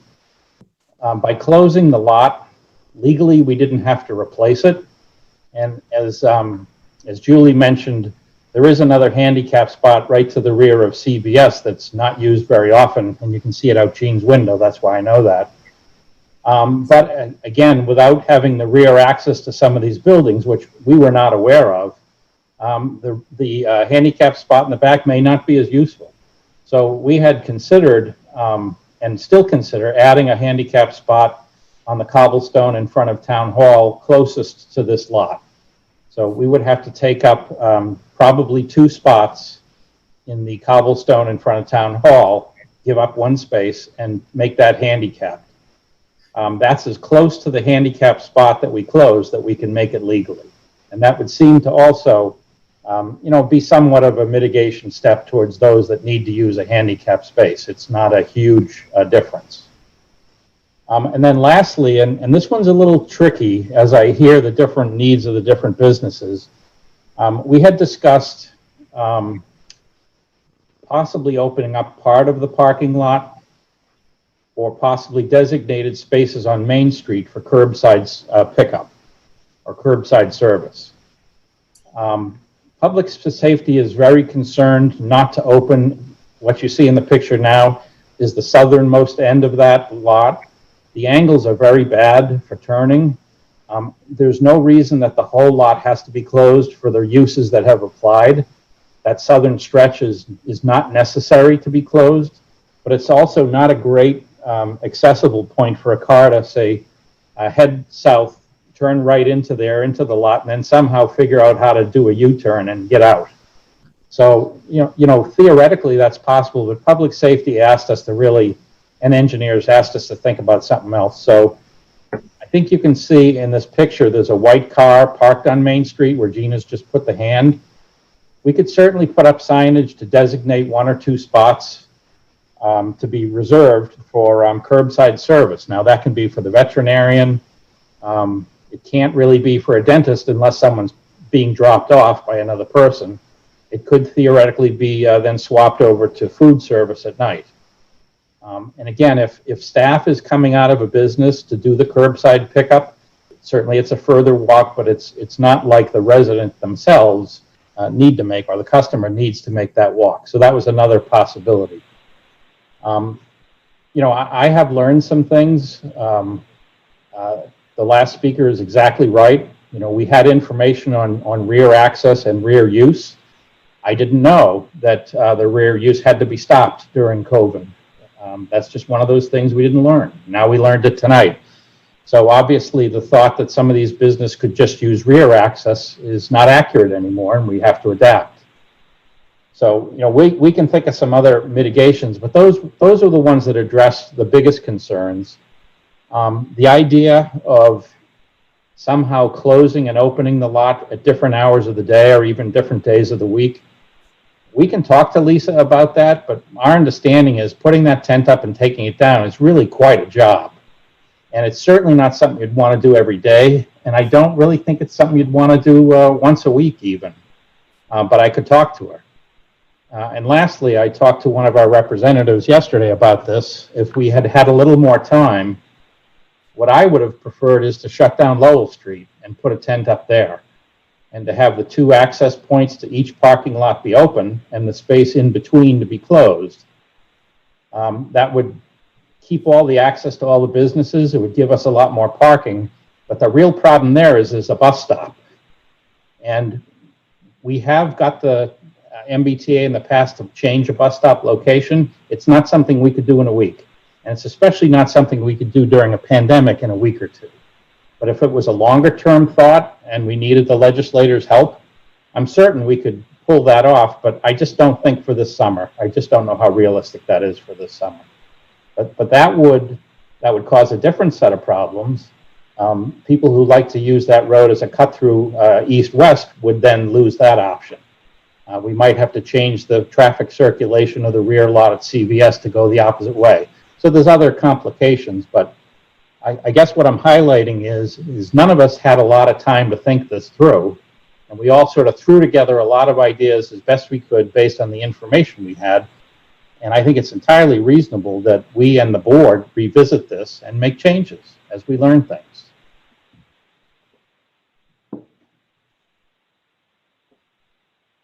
So those are the four ideas I shared with Dr. Harrison earlier. Sorry. We actually have the other two members of the public that wanted to speak available at the moment. Would now be a good time to ask them to join one at a time so we can get their input?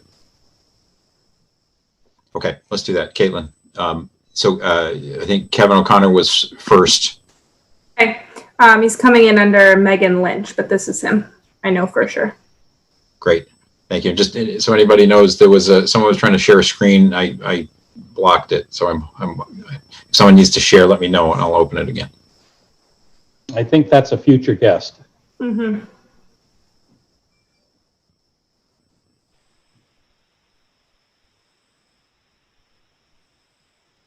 Kevin, are you able to see us or hear us?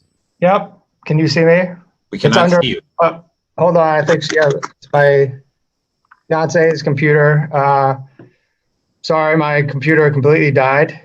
My name is Kevin O'Connor from Reading Trophy and Shirt.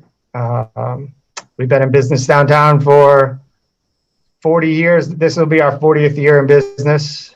And I think everyone pretty much summed it up where it was no communication with any of us, the abutters. And it came as a shock. I found out. I'll start my video.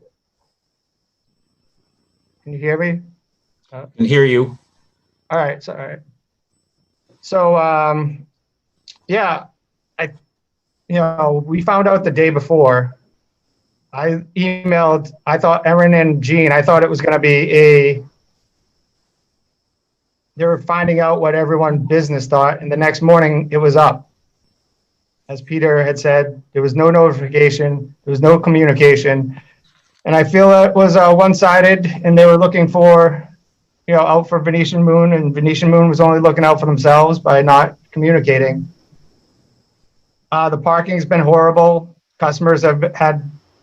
trying to find parking in the back has been awful. Overall, it's just, I was very, very disappointed with the town and the communication, and felt like our voices weren't considered or heard at all. I did talk to Gene about some ideas about maybe some spots in the back as 15-minute parking spots so people could go into CVS, into our store and other stores. But the fact that no one thought of where we're going to replace this parking beforehand, is the really upsetting thing. I think they should have put it up in front of Town Hall. They could have done that. Everyone else pretty much hit all the points that I was going to make. It was very disappointing. I'll be honest, I was upset because I felt like we weren't considered at all. And then the more I talked to everyone, the other businesses, and they seemed in the same boat, it got me more upset, to be honest, because it seemed like, well, everyone wants Venetian Moon to, and no one wants any business to fail, but we were closed for 2.5 months, 3 months with zero income. We kept our employees on, like a bunch of people, because they live in Reading, the employees that we have. So I think it's important to put money back into this town, and we often do a lot of fundraisers and donate stuff to all the schools, and we're we're part of the town, I feel, and yeah, it was just, I feel that it should come down, it should be replaced, to go someplace else, and parking has to be restored to restore the other businesses in downtown Reading. And I know, I don't have much time, so I'll just let it go at that. Thank you, Kevin. Thank you for persisting to get back on. Much appreciated. Yeah. Thank you for having me. And I like some of the ideas that can be put out there. And if we can work together, I think that's the best way. As Peter said, we went through that the renovations, and there weren't complaints, and people we all dealt with it because there were communication and everyone knew. Thank you very much. Okay, so we have one other person. Yes, Lisa. Lisa? Okay. Yep. Kevin, can we ask you to gracefully pull away, and then we'll let Lisa into the room.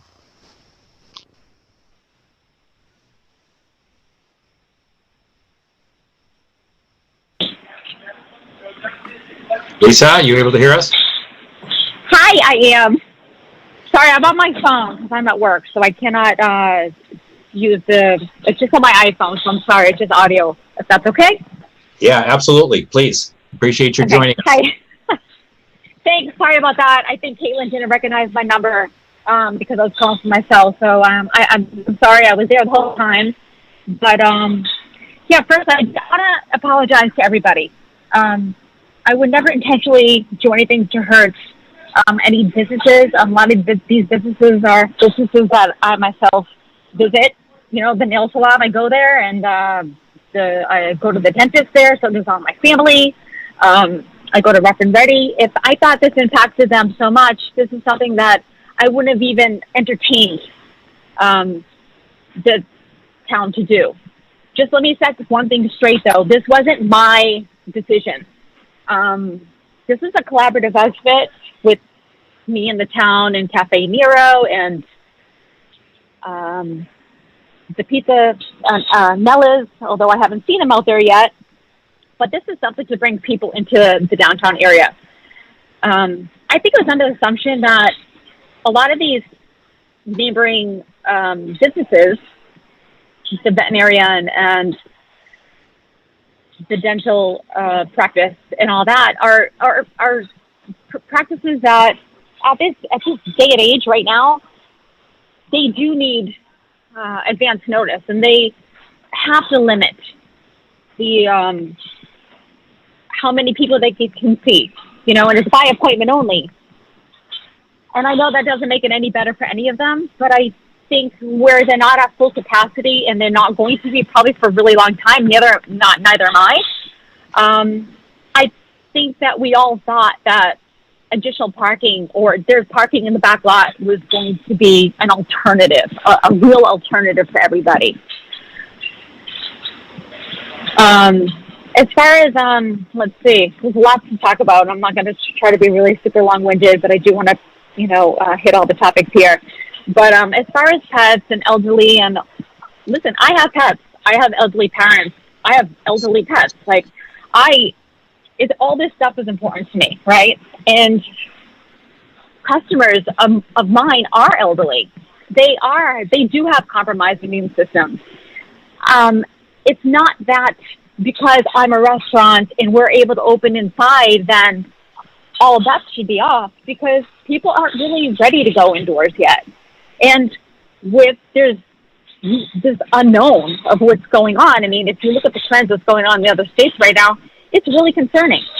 You don't know what's going to happen. But I've had lots of people and lots of wheelchair customers and people with compromised immune systems, and even healthy individuals who live with people with compromised immune systems, who are grateful that this outdoor dining is an option because they're really not ready to go indoors yet. So I do care about pets. I do care about the elderly. I do care about the handicapped very much. Like I said, I think when we all talked about this originally, this was something that was going to be for the good of everybody, right? During this time. This isn't an easy time for anyone. And let me tell you, I'm just going to get it out there. I pay $13,000 in rent. All right, that's a lot of money, and it's hard to make ends meet. So even with these, 6 feet, and it's not 50%, although some people think it is. It's not 50% capacity. It's a 6-foot restriction.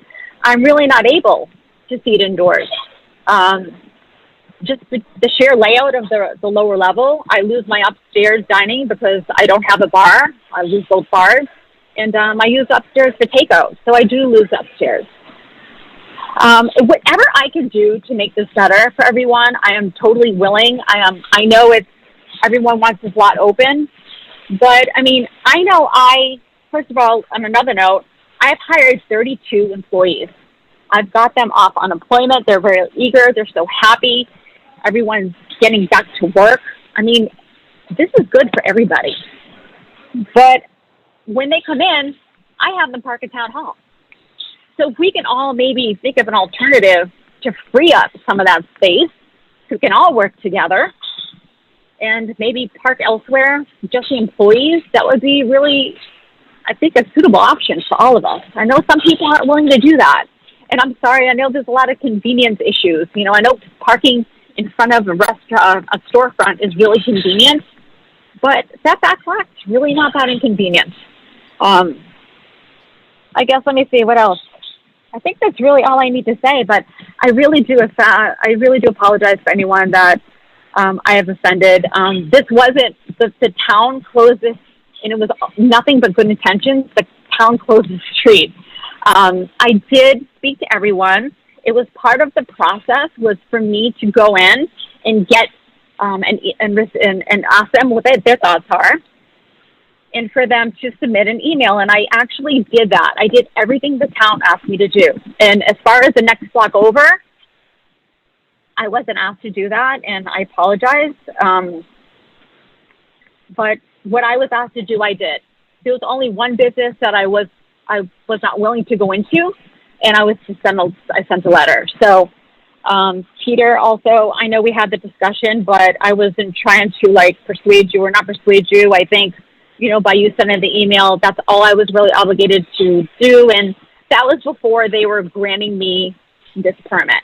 So I really did everything I was supposed to do. And like I said, it's hard when I'm getting all this backlash as a business, when all I do is, there's a lot of blood, sweat, and tears I went to making this happen for me and all of my staff. And it's really hard. And I think a lot of customers really do appreciate coming back out and being normal again.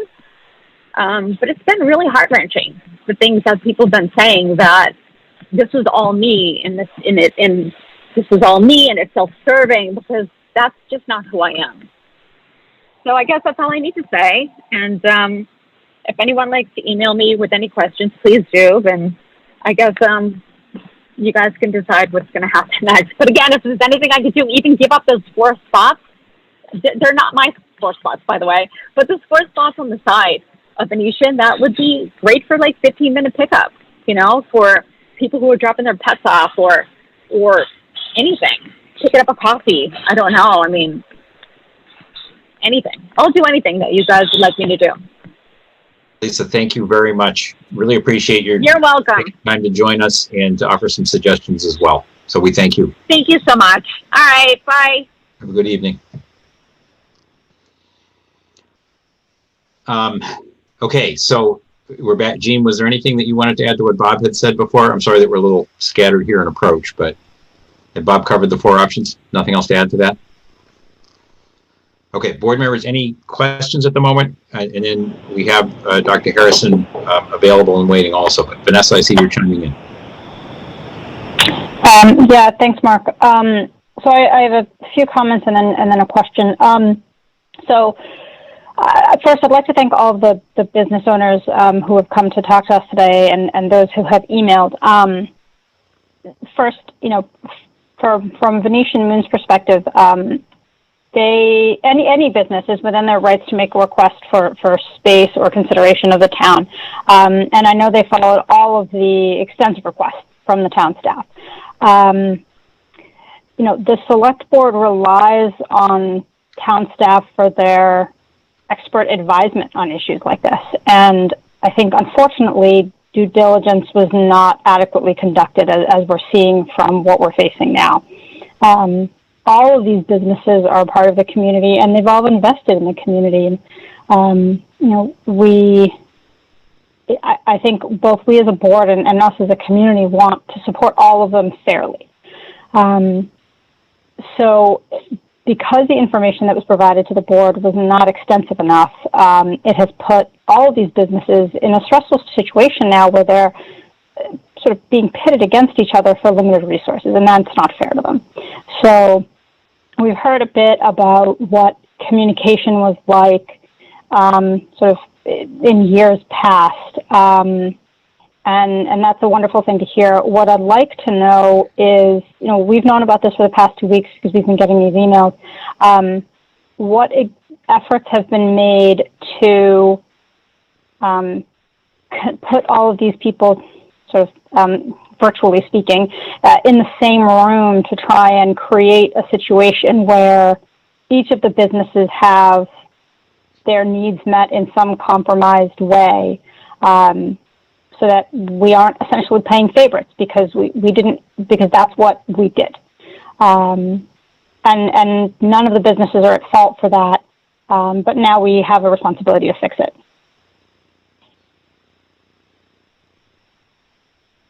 Other board members? Well, I have comments, but should we wait for Dr. Harrison to speak first? I'm fine with that. Add more than to what she added before.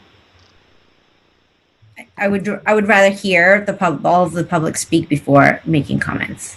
I do have one question. Sorry, Jean or Erin, how have the parking spots in front of the vacant building across the street been doing?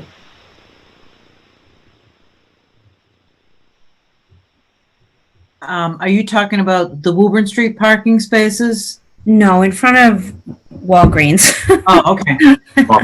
In the drive. Harnden Street. So,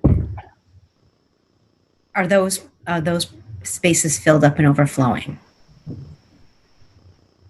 I don't really know about Harnden Street. I mean, we have a traffic study with a lot of data. We did a lot of this work last summer. Right. No, I was the anecdotal where Bob said you can see the handicap spot is never used behind CVS. I was just wondering if anecdotally, I'm always looking at the tent, but did anyone look the other direction and see, you know, plenty of spots over there? It would just be helpful to know because people are going to walk to businesses that they care about, and it is inconvenient, and COVID's inconvenient. So my question was just, and if we don't have any idea how those spots are being used, then that's okay. That's the answer. I have some idea just because of the proximity to the police station. Before I answer, though, 3 weeks ago, the parking situation compared to now is night and day. All of a sudden, people are back. So, what we were thinking 3 weeks ago and what we were thinking today is different. The parking behind the police station 3 weeks ago was fairly empty, and now it's back to being 2/3 used during the day. Friday night, Saturday night, pretty busy. Sometimes Thursday nights, busy. You'd almost not know there was a vacant building there the way the parking is used sometimes. Some of that is also people visiting the police station. The police station was built, unfortunately, with not enough parking. And so if folks, need to go to the police station and they're being discouraged right now, but sometimes they still need to, some of those people have to park behind the drugstore. And we've noticed that some people, and I think this discussion has happened before, some people were just parking there that lived nearby, especially in the winter because it was convenient. So when a business moves back in there, and if it has high parking needs, it's going to be very, very busy.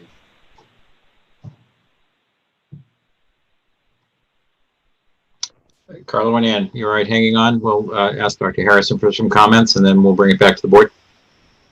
Sure, I'm eager to hear from Dr. Harrison. Yes. Okay, Dr. Harrison, can we ask you to come? There you go. Thanks for your patience. You're muted right now. Thank you for having me back. This will be quick, but Dr. Moo did address the backdoor entrance option that was put to me by the town manager.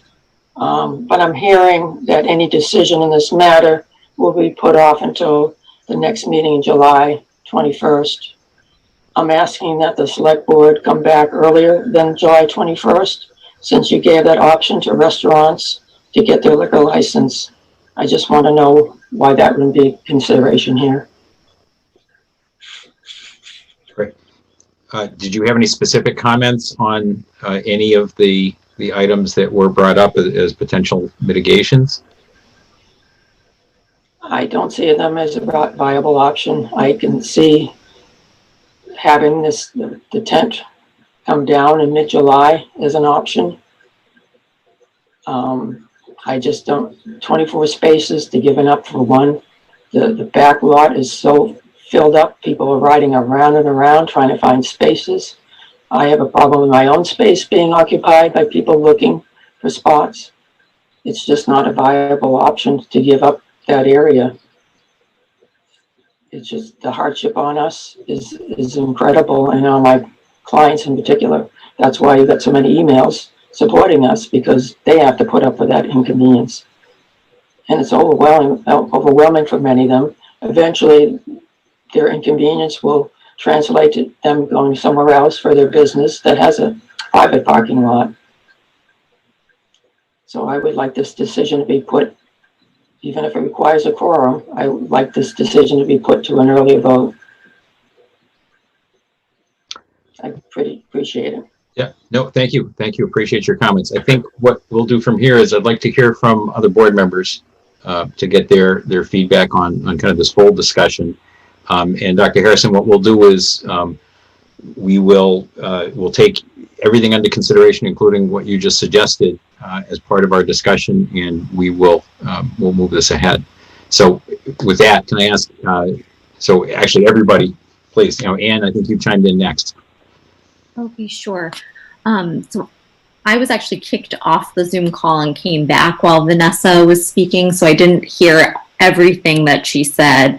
I went back and watched the video of the presentation from our last meeting, thinking, did I misunderstand something? Because I had walked away from that meeting believing that abutters and neighbors had both been informed and conveyed support for this project, and that was when I went back and watched the video, that was the impression and message that we received from town staff. And I think it sounds like part of that may have to do with the method of the application and who is responsible for what. So I think Bob's suggestion that the town have more responsibility for notifying and keeping abutters, applicants and abutters in the loop, even if it slows down the process, is warranted. I think speed was actually our enemy in this case, where we were hoping that we would be able to quickly act to accommodate businesses' needs to get up and running in this new normal. And certainly to the point of wanting to be able to accommodate businesses, I would, certainly advocate that we honor Dr. Harrison's request to meet sooner than July 21st to take this up again. I was actually wondering if there was something that we would be able to do tonight to address concerns. I would like us to keep on the table the question of, is there something we can do in terms of timing and when you can block off the space? Would it be possible, for example, for Venetian Moon to allow for outdoor dining, not under a tent during certain hours, but keeping the parking lot open for the other hours during the day that are not prime dining hours? If the tent itself is what is so difficult to put up and down, if there is any way to allow parking on a limited basis in that lot and to have appropriate signage that would alleviate some of the public safety concerns, I would encourage us to look at that as well. I'd like us to. I don't want to have to choose one business over another. Dr. Harrison is my dog's veterinarian. We ordered takeout from Venetian Moon Friday night.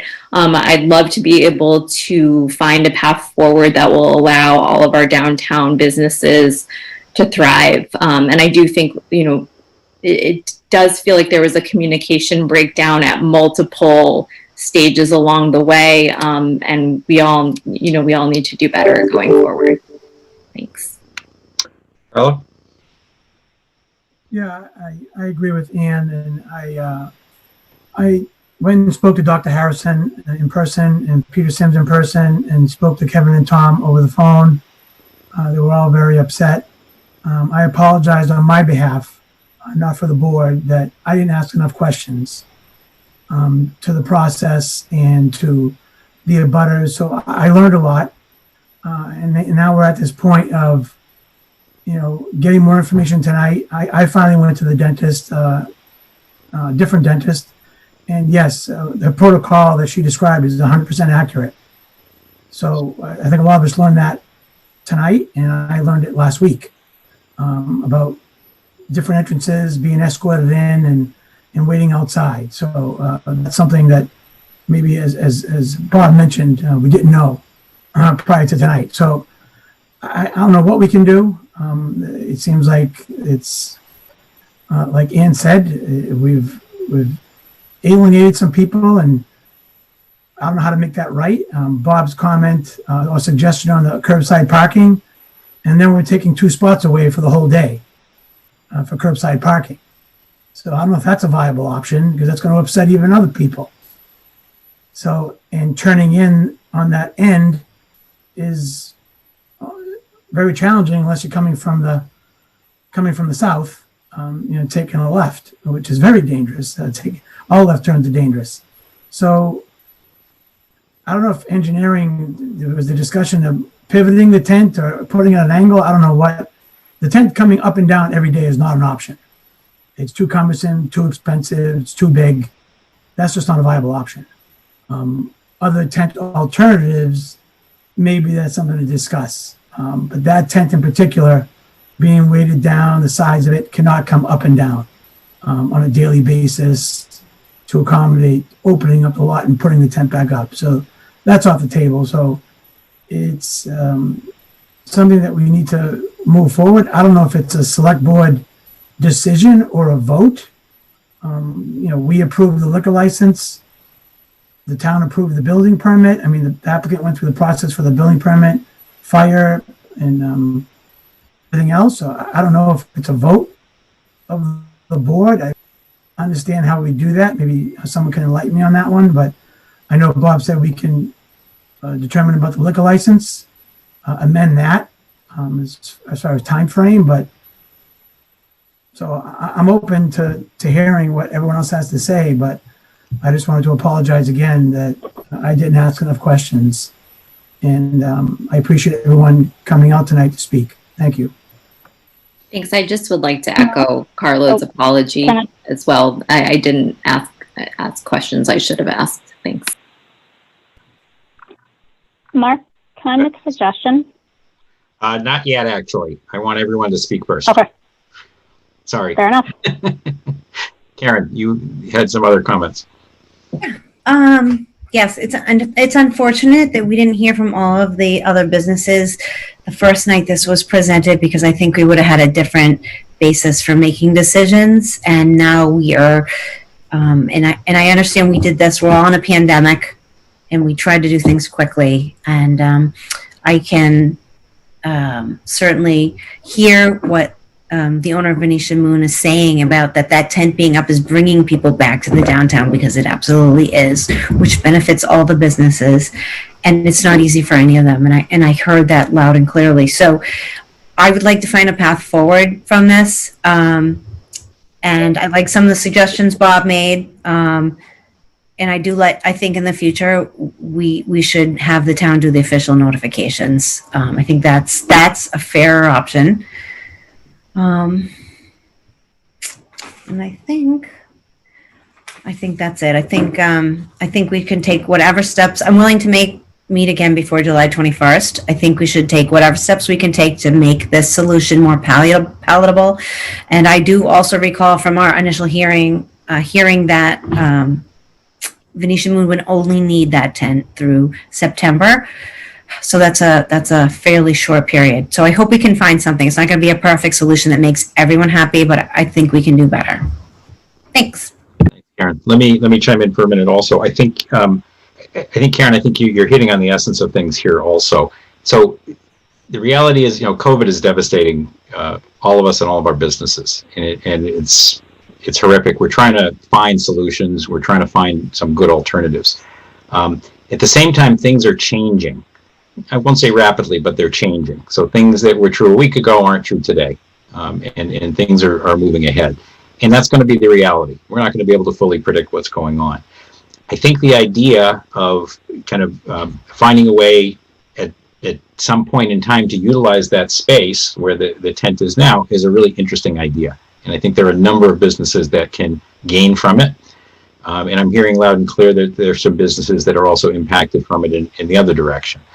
I would be very interested in allowing for a little bit of time, not till the 21st, but before the 21st, to have some discussions take place and see what ideas between what's already been suggested, perhaps there are some others, see what might be possible. And I don't think that there is a perfect solution, and I think we're making a mistake if we're seeking one. I think we will somehow someone will be harmed no matter what. And the question is, can we find a pretty good solution for as many people as possible? And I'd encourage us as a board to give town staff some time to work on that, time defined in days to a week sort of thing, to really work on that, see what's possible, see what we can work through, see if there are some options that can work out. I think some of these ideas are really interesting. And again, I know they're not perfect. I think not allowing the restaurants in that area to have some other options, I think is not a good solution either.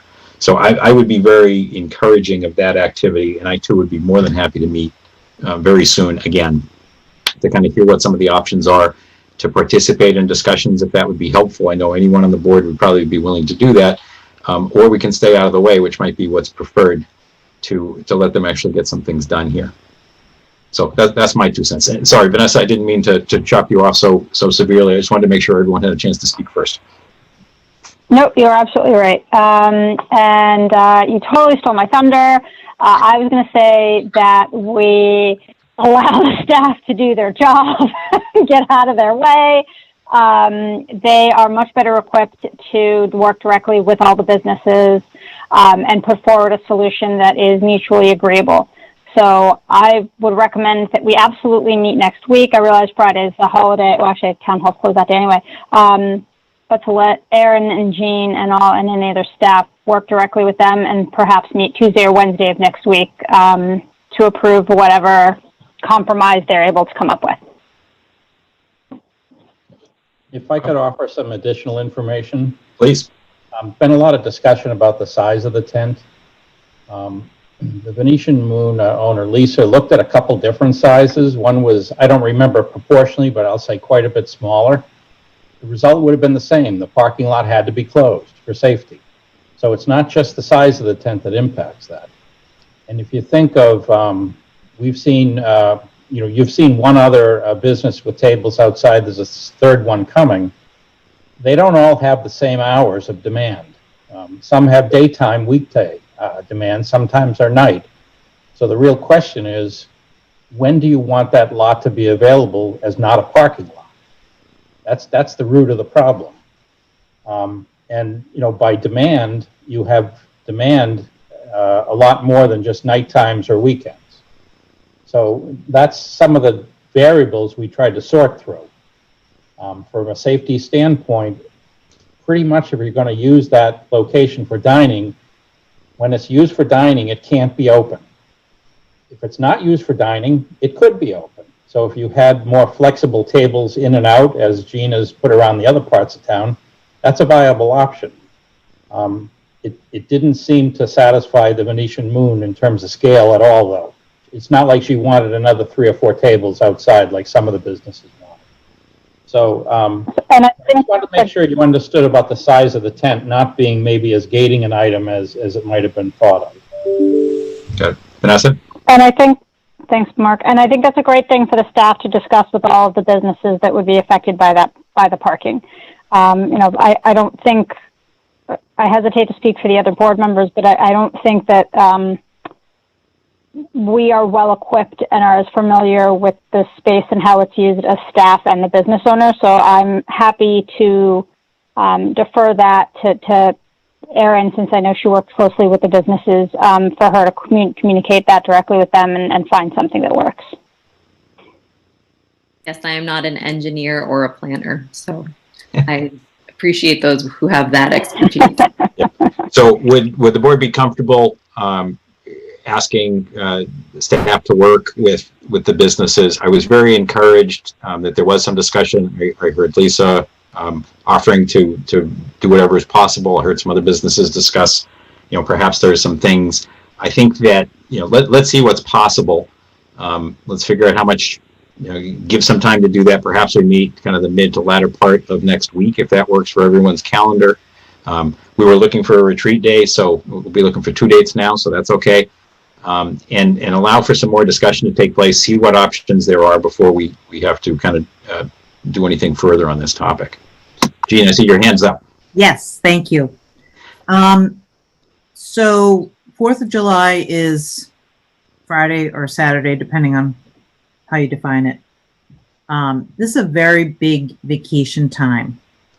So I just want to flag that. I don't know who's around and who isn't around.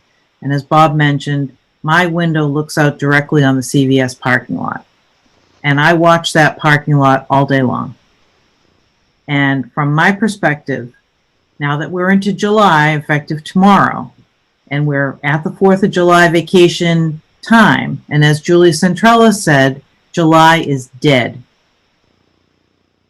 I think we might have some different behaviors for what kind of activity we're seeing in the CVS parking lot. And so that's where this thing is so tricky, because everything's always changing, on top of the fact that we're in a COVID-19 international pandemic. So Erin and I absolutely can talk to businesses. We've talked to a lot already. You've heard tonight, a very vocal minority of businesses who are 100% opposed and not interested in any of the mitigation strategies that we've discussed. I don't think that's going to change. The people who have spoken and said we're against it are not interested in the mitigation strategies. So I guess I have a slightly different take. One, I think the mitigation strategies are fairly recent in terms of vintage, and it's worth pursuing those and perhaps some others. Second, I do think I also heard that the issue of timing is something that was important to some of the businesses involved. And that if something is not ad infinitum or November or whatever, that may have some opportunities. I would much rather see a little more discussion take place, and understand it may not change things, but I wouldn't be comfortable not having more discussion take place. So when you say more discussion, I guess I just want to make sure I'm really clear about, are you saying for the whole downtown?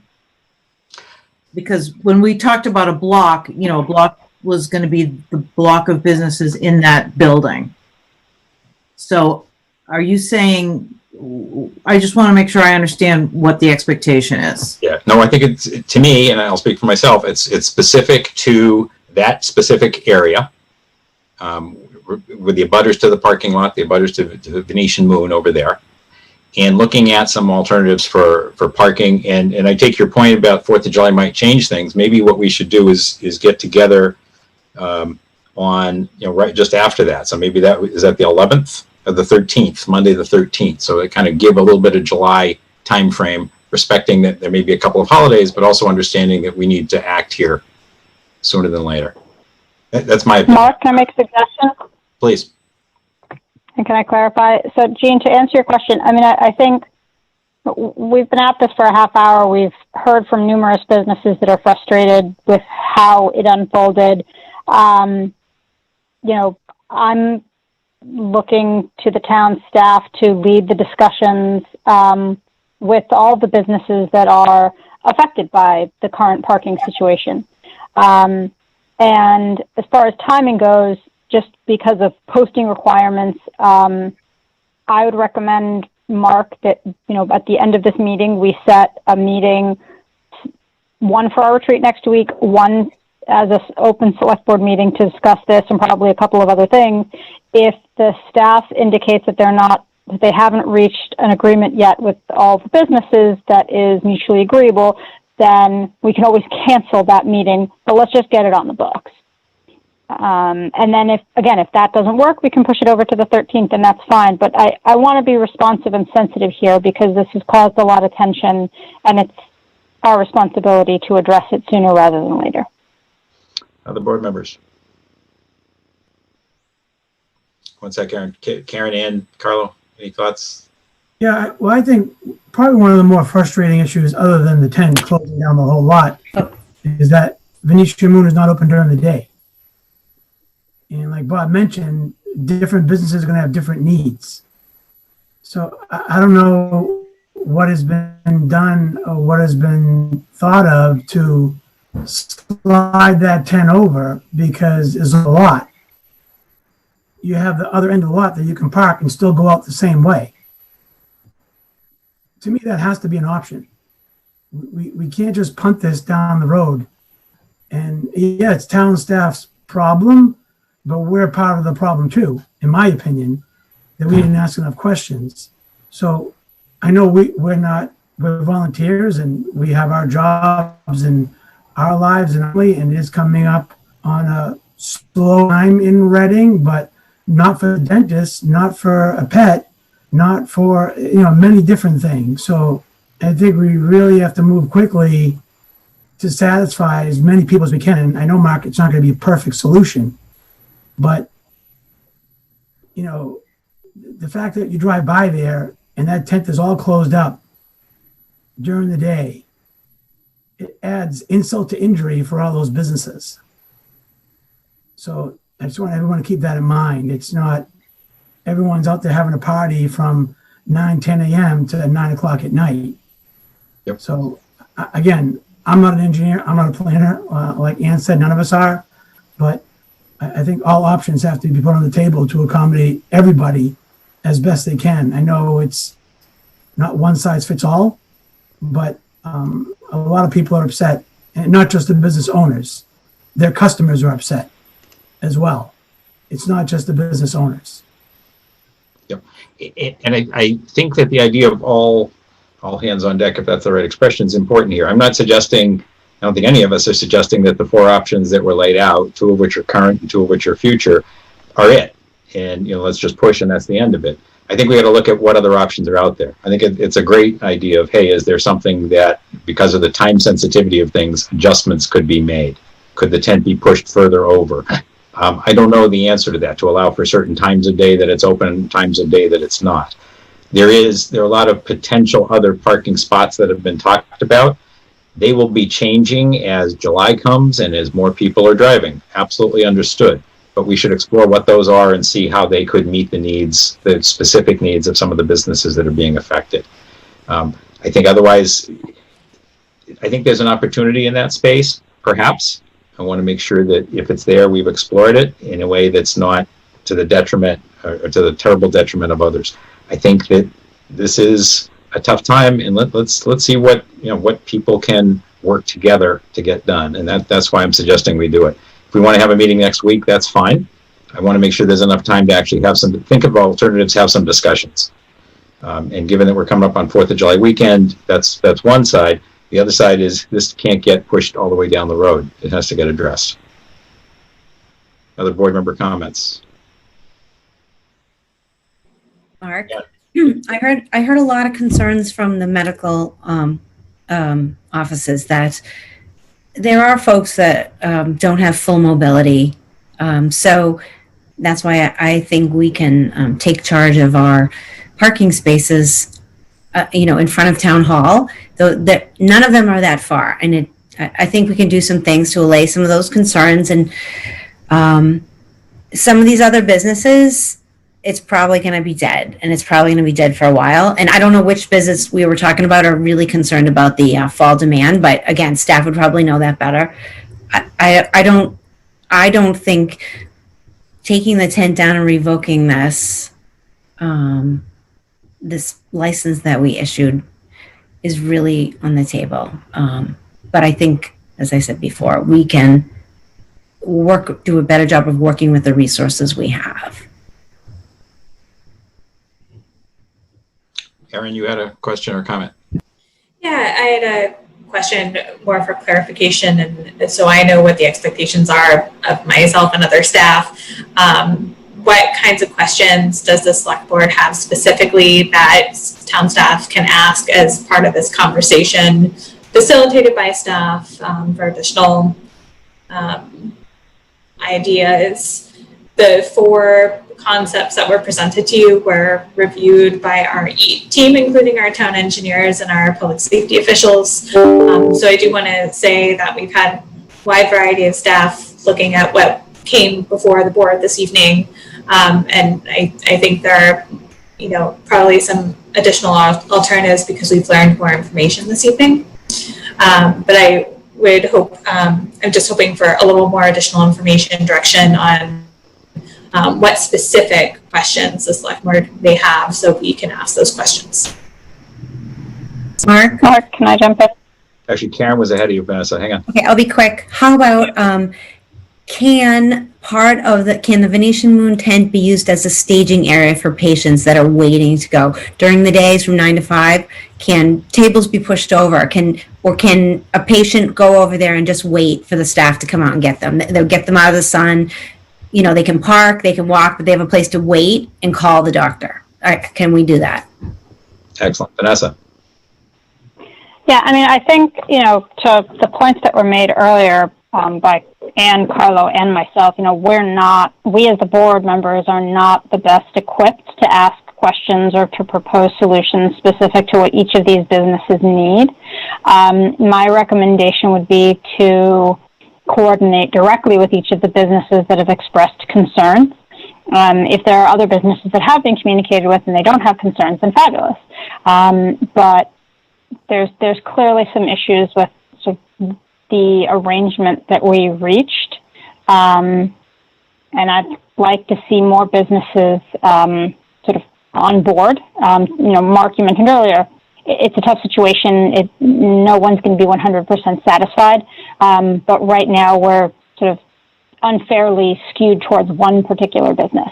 So I'd like to see something that sort of compromises amongst all the businesses. What those questions are to ask, I honestly don't know.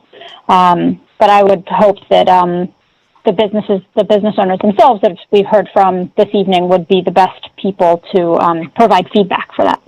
So I would suggest, Mark, if we can I would suggest wrapping this up and allowing the staff to do their part, given the time and urgency. So I think what we would need to do is let's set a date that we'd like to have our next discussion about this. So that gives Aaron, Jean, Bob a little bit of kind of a time frame to think about it.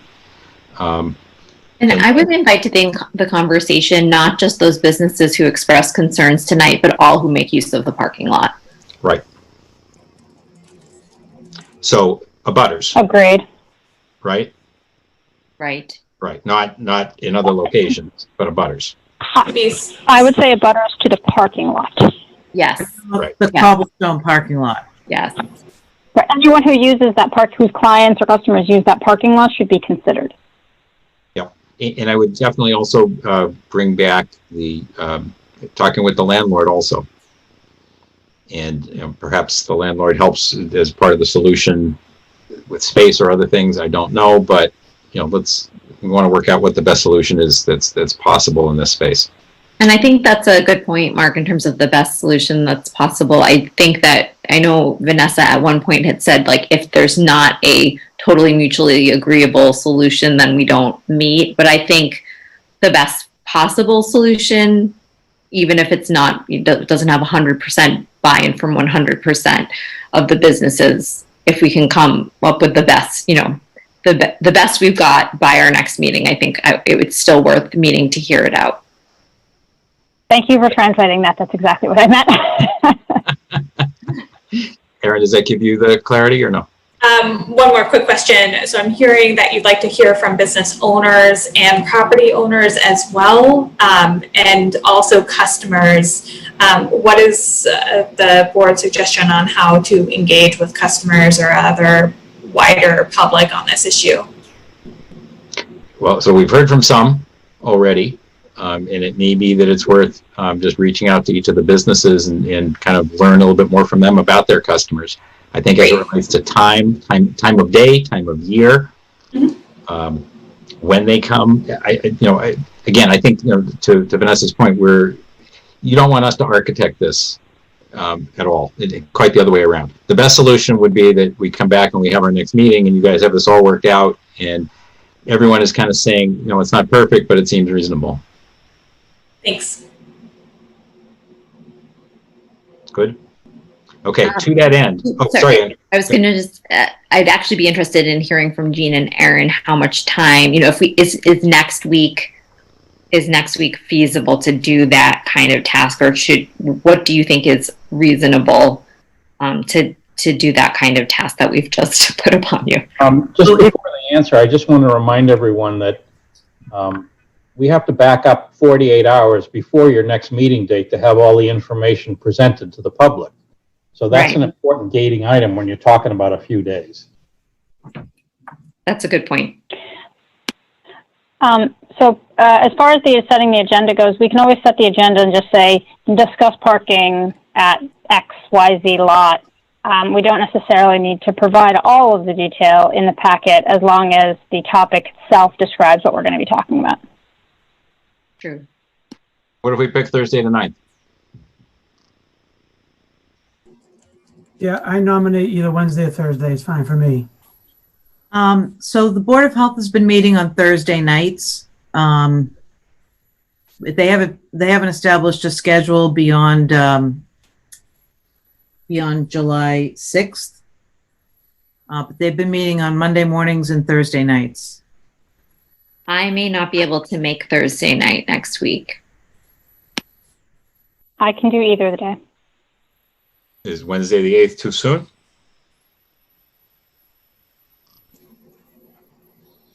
Let's just schedule it, and if we need to cancel, we cancel. But let's just get it on the books. That way, we're covered. That's where I'm said. If they haven't had a chance to coordinate with all of the businesses, then we can cancel it and move it to the following week. But this way, at least, it gives us something to work towards. So just to be clear, that packet will go out when, Bob?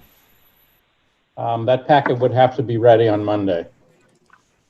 Now, if the board chooses not to put a packet together and just have a discussion, that's not been past practice, but I guess we can do that because certainly Vanessa's right, the agenda is easy. Yeah, the agenda could be posted and then the packet could be posted, the agenda could be posted 48 hours in advance and then the packet whenever it's available. I suggest we do that. To Jean and Erin especially, is Wednesday feasible? So again, because it's 4th of July and a lot of people have already taken off, I don't know how many people we're going to be able to connect with. That's the toughest part about it. I know people are off this week. They're taking the Thursday to start off the weekend. So if that's what we're dealing with, then that would give us tomorrow, which we already have meetings on our calendars for tomorrow. Sure. And then we would have to have something really in one day. So what if we do this? What if we plan to meet on Monday, the 13th, which would mean that the packet would be together for Wednesday, the 8th, and target to get as much into the packet as possible. So it gives time to kind of do some of the work to include some of the things in the packet that posts us on time for a Monday meeting. Okay, I defer to Jean and Erin. I can live with not getting a packet till the day before. Yeah, I think you're asking. Mark, can I suggest that this be handled via email because we've been trying to schedule a date for the last 10 minutes and it doesn't seem to be working. I think it may actually be helpful to lock down on a date for this. Schedule. So if you wouldn't mind, I would suggest Monday, July 13th to allow for staff to communicate with businesses. I know that the executive director of the chamber is out on vacation and she's a really major component to this discussion and a really helpful person to help the town connect with other business as well. I know the chamber would likely want to be involved in this kind of discussion as well. So I would suggest July 13th as a way for us to, time for us to meet. And I think that will allow sufficient, or at least preliminary sufficient time for staff to reach out and coordinate and hold a virtual meeting. Carlo. Oh, I'm sorry. Yeah, that's fine. I'm good next Wednesday. I'm good that Monday. Let's get it done. Yeah, let's do that. I think, I guess what I'd ask of you folks though is come back with the best solution or solutions on that date. So there'll have been hopefully enough time to talk with people and kind of figure out where it is. It would be great to have something on the table to talk about. And again, I appreciate not everyone is going to be all 100% bought in, but let's see how far we can get. I think it's a great idea to ask Lisa to help. And let's see what we can get done for that date. Great, thanks. Okay, I'm going to make a couple of suggestions. One is we take a quick break, but the other is, would it be possible, since we're going to have a meeting now on the 13th, to take the select board DPW policy, the town manager goals and review process, and perhaps even the economic development update, if that's okay, and push those out to that meeting? Certainly for the town manager goals and review, yes, absolutely. I really want to talk to Jane about DPW though, as to what their availability is. Okay. I see her in the bottom of the screen. Jane, I don't know if you're able to hear us. I am, and that date works for me. That's fine. Okay. Great.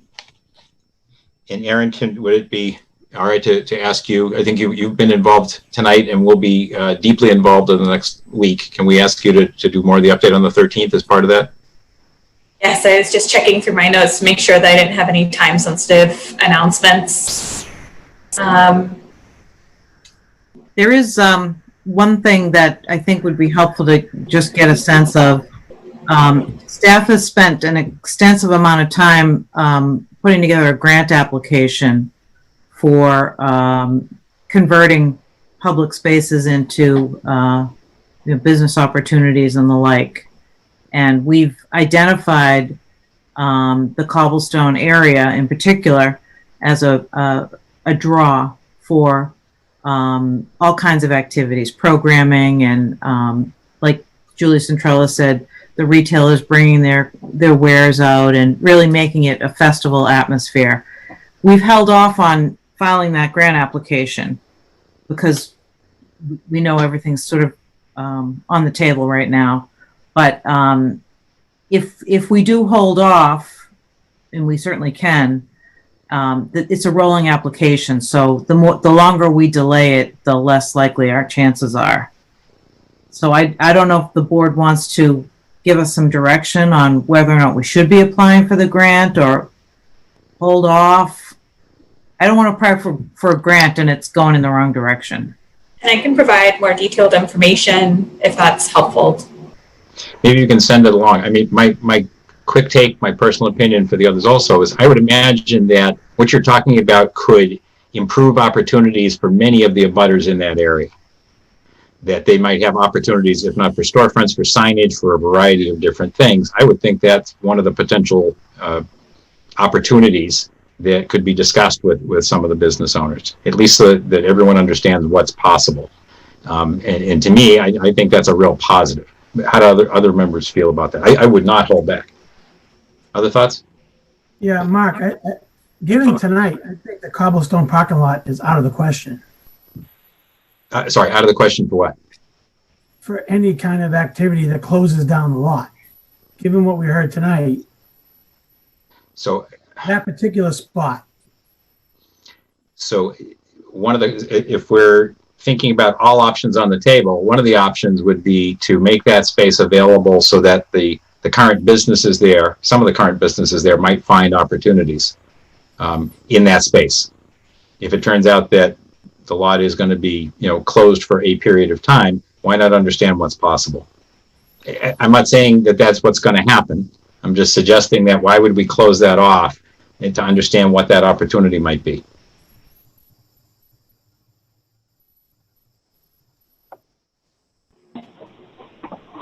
Vanessa? Yeah, hi. Yeah, I agree, Mark. I don't want to shut something down or close the door on something before we even know what the possibilities of it are. So I would say move forward. Karen and Ann? Karen? Mark, yeah, I wish we could shut down the parking lot in front of Town Hall. I do feel like, you absolutely should be working on that grant, and what I'm feeling right now is kind of what Carlos said, if you talk about blocking any parking spaces, you're going to hear from the same people again. So, but perhaps having this conversation in the next week can kind of get them thinking about that, but I kind of assume we're going to get the same response for that parking lot. Although, we should be, the grant opportunity sounds phenomenal, and doing more things downtown and getting those businesses out there is definitely going to be a draw. That's going to help them. I just, right now, with all the sentiment, pretty sure is that grant definitely just for that cobblestone area? It could not be for the area outside of Town Hall? Yeah, so conceptually, I'll just really quickly say that this grant is from the Massachusetts Department of Transportation. It's the Shared Streets and Spaces program that we've heard a lot about. Particularly, there are a couple of elements that come into play here through the Reimagine Reading public process that we had in the fall, in addition to our Economic Development Action Plan. What we're proposing is to further enhance that temporary seasonal piazza concept in the cobblestone parking area, to further allow for other types of businesses to use that space in a variety of hours, so that parking lot is activated in a variety of ways, in a variety of times. We are also proposing 4 potential satellite parklets concepts to support additional restaurants in and around town, and also create further interest to connect both Main Street, Haven Street, and the MBTA depot, in addition to your Walk Your City wayfinding signage. You've probably seen that in other cities and towns, where you use QR codes to identify specific assets in town and help encourage walking around town. And so we are proposing to use some of this funding for Walk Your Town wayfinding signage. It's a specific template and public process to be able to identify key assets. And so we hope to use to pull together all of those conceptual ideas together. And they're all integrated and important because they all create interest in one way or another. We've got one interest in the bigger interest in the piazza, obviously. With the satellite concept, it really connects people and encourages people to walk around town, and the wayfinding further connects and enhances that. And again, this is a great opportunity because we also have a public art box program that's rolling out this summer. And so in play with this concept and the public art box program, we think that there will be additional interest in downtown in a safe way. I mean, I think these are all great ideas. We do have to tackle this issue of the businesses that are there. If there are ways to enhance them, then I think it's worth exploring, understanding what those are. And it may be that we have to look at other locations also, but I don't think that we should be stopping. I think these are really good ideas. And you haven't weighed in. You know, I think it's worth looking at and pursuing. Great. Okay. Mark, I have one question. Go ahead. How much is the grant for? We are requesting $50,000. Yes, let's pursue that. Thank you. Should have led with that. And I do want to add that the $50,000 is really toward bigger item purchases like furniture. And so this concept can be deployed seasonally in other locations around downtown, around town, just generally. Great. Awesome. Let's do this, folks. It's 9:51. I'm going to suggest that we literally take 5 minutes just to stretch whatever. The poor folks from Liquor Junction, Bunratties are hanging. Very much appreciate that they're hanging with us. We deserve to get to them. We have moved other things out. We'll do that, and then we'll come to minutes, Minot Street, and then kind of close out with our next agenda. All right. So it's actually 9:52 right now. Can we make sure that we start promptly at 10? So 8 minutes, full stretch? Great, thank you. Yes. We will go into recess till 10.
is back in session. We're going to go now to public hearing regarding Liquor Junction. Carlo, can I ask you to read the public notice, please? Sure. To the inhabitants of the town of Reading, please take notice that the Select Board of the town of Reading will hold a series of public hearings on June 30th, 2020 remotely on Zoom to do the following. At 8 p.m., alteration of premises for an annual all alcohol package store license for Liquor Junction at 1 General Way. A copy of the proposed documents regarding these topics will be in the Select Board packet on the town website. All interested parties are invited to attend the hearing or may submit their comments in writing or by email prior to 4 p.m. on June 30th, 2020 to the town manager at ci.reading.ma.us per order of Bob Lillishire, town manager. Thanks, Carlo. Okay, the hearing is in session. Do we have members of the applicant or others that are here? I know we have one public comment. Do we still have one public comment? Yes. So I have the applicant, I have the building owner or building manager, and then public comment.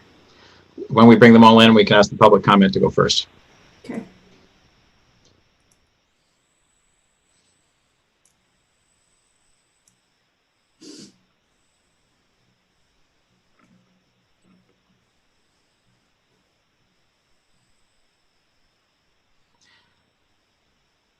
Thanks, folks. I see a representative from Liquor Junction, Jody Hayward, and oops, did Scott Harris fall off?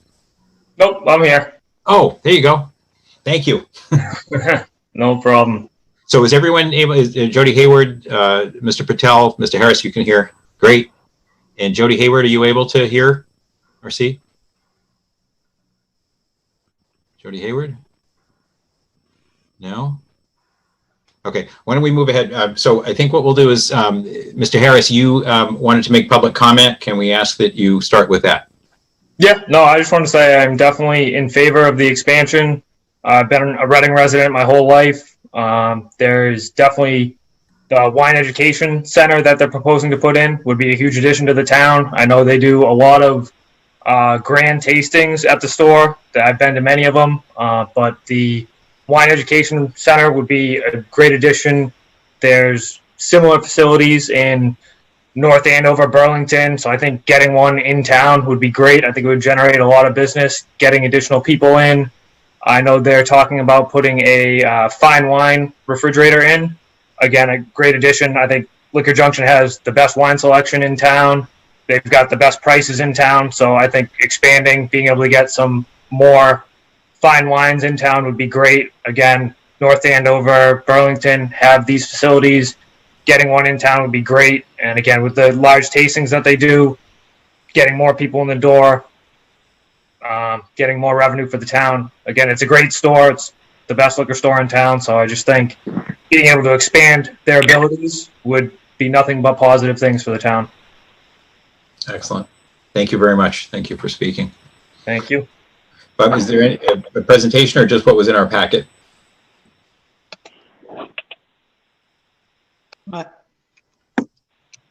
Hi, my name is Ketul Patel, and I'm a business development manager for Liquor Junction. And I've also submitted in the packet that presentation as well, as you may have seen it. So I'll briefly talk about the application and all that for a minute, and then I can take any questions you may have. So we've been in business in Reading for almost now 6 years. It's been a great success story for us. We are trying to expand the location with the help of Dennis Properties to figure it out how do we make the store more modern, I would say, with that wine education center, wine cellar. We want to make a little bit bigger aisles and all that stuff, people to shop. Also increase the selection of our single barrel and all that stuff that we do that not many people do in north of Boston.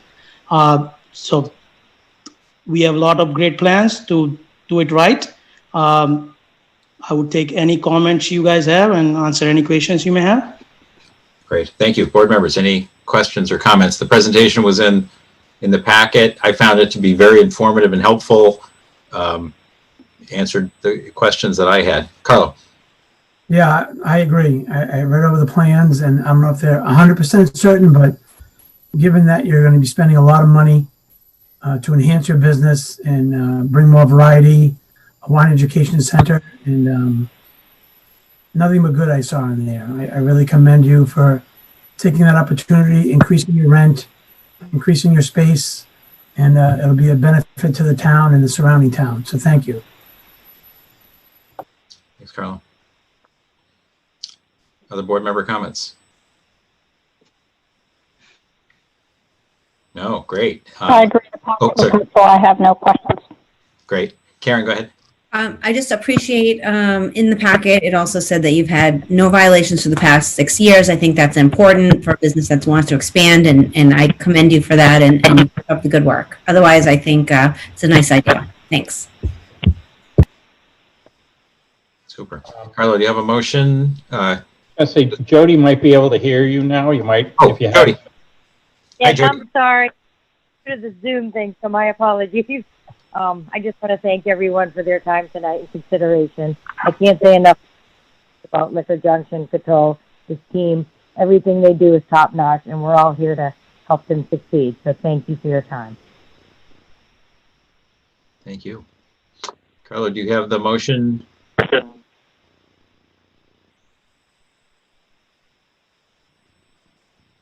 Oh, he's muted now. Jody, we have you're present in two different ways. Not a worry. Oh, yeah. Carlo, are you looking for the motion now? Do you have it? Oh, you're muted. Sorry, we're not hearing you. I'm trying to find it. Okay, no worries. I think it's on the second page.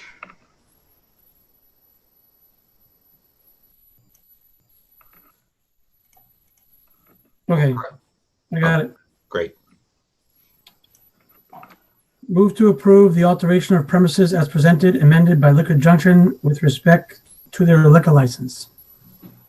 Is there a second? Second. Thank you, Karen. Any further discussion from the board? No? Okay, let's take a vote. As I'm seeing them on the screen. Carlo? Yes.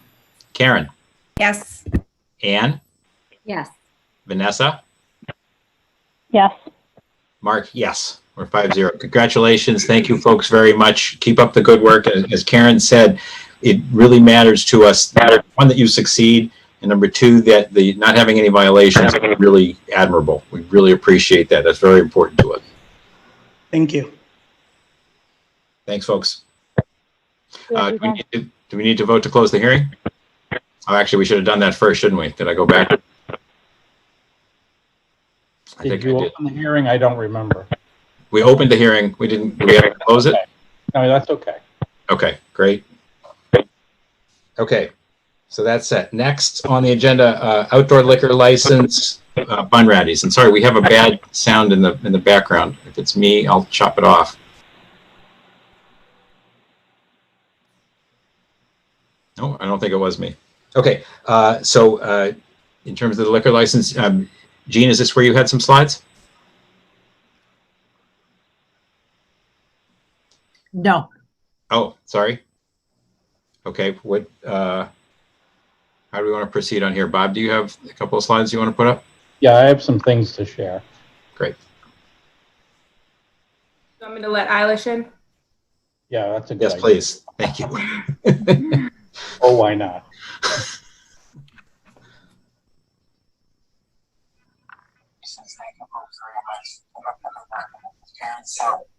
Jody, I'm going to mute you if that's all right.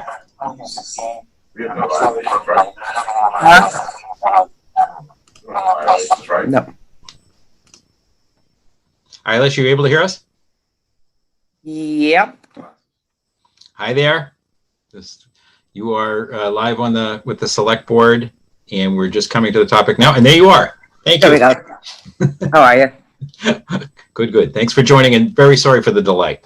Oh, no problem. No problem. You had more important things to discuss. Many important things to discuss. Bob, I'll turn it to you. Okay. Hi, Eilish. I have a couple of pictures that staff took after visiting you today, and then we'll just get back to your application. Okay. Eilish wants to put 8 tables with 2 chairs for each out in front of her property along the sidewalk. So all the tables, all the proposed locations are in front of the space that, you know, she has. So it doesn't impact any abutter per se. And staff was out today just to make sure the handicapped accessible passage was possible with those trees and the tables. So here's one picture just showing where the locations would be. As guidance, to the right on this picture here is her existing outdoor seating area, and there'd be some tables and chairs in the front on the sidewalk. Here's the view from the other direction. I don't know how many people know this, but Eilish has agreed to take over Diamici's space. So the distance is also in front of that location. Wow, congratulations. That's wonderful. Thanks, Karen. And so just to be clear, we're talking again about the rectangular tables that have 2 seats, correct? Yes, yes. Yeah, tables that would slide up against the building, if you will, and then a table on each side to face each other, properly distanced in between. If you can see the line, that picture that's there, the line that's directly in front of the chair, no table or chair will come out beyond that. Got it. Mark, can I ask a question? Please, go ahead, Karen. Just related to the other conversation we just had about Venetian Moon, how long do you estimate that you would want to use these all your outdoor dining areas?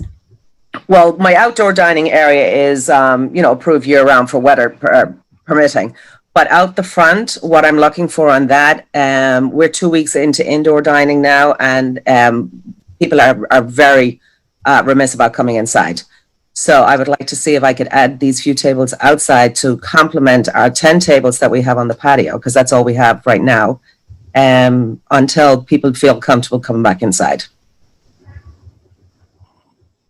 Okay, thanks. Mark? Yeah, Vanessa, please. Thanks. Given our previous lengthy conversation, have the abutters to this area been notified of this request? And have the staff reached out to them? I think Erin wants to answer. So this is a tier 1 level application. Currently, our application does not require the property owner to reach out to the abutters. It's only tier 2 that's a requirement, where public parking lots are utilized. This is consistent with the past 10 years of how the select board has reviewed this kind of application for sidewalk usage. So I guess I've got a couple of questions or comments. One, I hear that loud and clear. I also think that it would be just a wonderful idea just to contact the neighbors in advance and just to understand their thoughts and hopefully get their support. But I think that Mark, pardon the interruption, but whoever's screen sharing is still now sharing their email. Oh, thank you. Thank you for this. So I was just suggesting that I think it would just be a good neighborly policy just to contact the neighbors. And I'll talk to Liz. She's the only one. In my package, there was all, my landlord obviously owns Northern Bank as well, so he's fully aware of it. And he signed off on it, but I will go talk to Liz tomorrow. Thank you. I think our tables are not going up towards her business at all. So she should not be affected at all by it, but I will definitely talk with her. Thank you. Appreciate that. The other question is, in the other area that you have now that is, it's carved out and actually there's a wall or a barrier of some sort between the tables and the sidewalks. Here you won't have that, but you're going to be serving alcohol. Do you anticipate having someone out there monitoring it on a fairly regular basis? Yes, 100%. It's the same as what we do on our patio. We have somebody that's out there all the time walking around. It will be the same thing outside. We have additional staff on now because of the additional care that needs to be taken for all the tables. So we have plenty of staff walking around. We've hired a few new people that are just like bussers and stuff like that. So nobody will be outside unattended. Excellent. Thank you. Other questions? Karen? Quick question. I'm new to the restaurant liquor license approval business. So if, so Eilish's plan is very successful, but then we start getting people complaining. As a board, as a town, can we go back and ask, after this is approved, for some barriers to put up? I can picture barriers in other outdoor seating settings. Just wondering if we're able to go back and ask for additional measures once this is approved, if for whatever reason what we haven't been able to anticipate in these changing times, there's a backlash. Yeah, I would say that we can always ask. That's an easy discussion to have. You know, the COVID-19 related rules about outdoor dining and liquor, though, are pretty streamlined. And there isn't meant to be a lot of careful thought, if you will. If you were interested, for instance, in setting up some kind of a barrier to prevent the alcohol from traveling, that would be very difficult, as I see it, because you need handicapped accessible clearance between the tables and the rest of the sidewalk, and in particular, some of those trees. But I'm sure if there was some kind of an issue, Eilish would be more than willing to come to the table and fix it some way. Absolutely. Don't worry about that at all. Yep. Yeah, because I guess the question here is, sorry. So unlike the other permitting, which was only going to be seasonal and like just COVID related, as Eilish said, she already has a year-round permit and she's looking for this. Well, if I understand. No, this is not for year-round. This is only until people feel comfortable coming back indoors. Okay, thank you. Jean, you had your hand up. Yes, thank you. So the license for outdoor dining, not the liquor license, they've been that under the select board policy has been in place for a number of years now, and the time frame is always April to November for outdoor. I said year round because it's part of my lease, but obviously we don't use it. At all. Like until typically into May when the weather gets better, and we're normally done by September. We might get a little bit of time in October, but it's literally weather related. Right. So when Diamici's had their outdoor dining here, they used this area that Eilish is talking about, and that was in place for a number of years. And I'm not familiar with any issues, problems, concerns.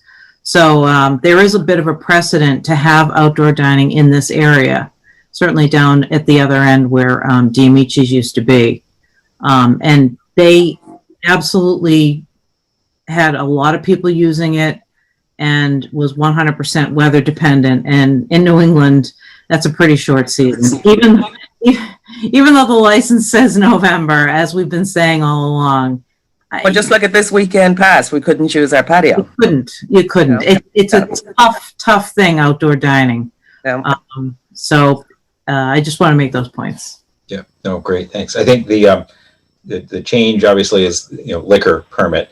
The other question is, I'm just thinking, is there a sun issue that's going to hit there that you're going to need to have some kind of shading device? So no, that's the good part about where it is, because it's right in the front of our building and it has complete shade. The only two tables that will be relevant are the ones that are abutting the patio itself, but there is trees and stuff like that there already. And so literally that will be a choice for customers, to sit there. Same way as on our patio. Some of the tables, even though we have umbrellas, don't get coverage. But the 6 tables in front of the business are completely sheltered. Great. We don't get any sun on the front of our building at all. Thank you. Carlo. Hi. Thanks for taking over that spot. I think that'll be a nice addition to the town. Do you plan to rope that off or use planters? It's going to be kind of weird for just tables and chairs to be there with no division. I could denote where we are using by putting planters on either end of it, on either end of our tables. But to put them on the outside of the tables is going to be detrimental to people using the remainder of the sidewalk. And especially if anybody is in a wheelchair or anything like that. But I could definitely mark it on either end of it with planters, as you suggest, to say that this is, one area of dining. And then roping it off again is, would make it inaccessible for handicaps. Well, not the entire length, but each section. I don't know, I'm just thinking to delineate, you know, sidewalk versus dining, where you got people walking by and they're a foot away from someone eating, that's all. Yeah, we could definitely look at, see, I do have some of those rope things, you know, that you have the thing and the rope in between it. Yeah, decorative, something decorative. Yeah. You know, And then we could probably just designate the two on either end of it, closer to my front door, as being handicap accessible, because they won't be able to access any of the other tables. Do you know what I mean? A good idea. Sense? Yep. And 1 second. And I think also delineating it will make it clear that it's not available just to sit and say Yes. hello. Yeah, 100%. Part of the And restaurant. all of the chairs and everything will be taken at nighttime. So none of that, like, I mean, the tables perhaps, but the chairs will definitely all be taken at nighttime. Great. Thanks. Vanessa, I'm sorry. Didn't mean to interrupt. Thanks, Mark. Yeah, so Demetrius did this very successfully for some time. I'm fully in support of this to grant the license if others are as well. Great. Thank you, Vanessa. Any comments from you,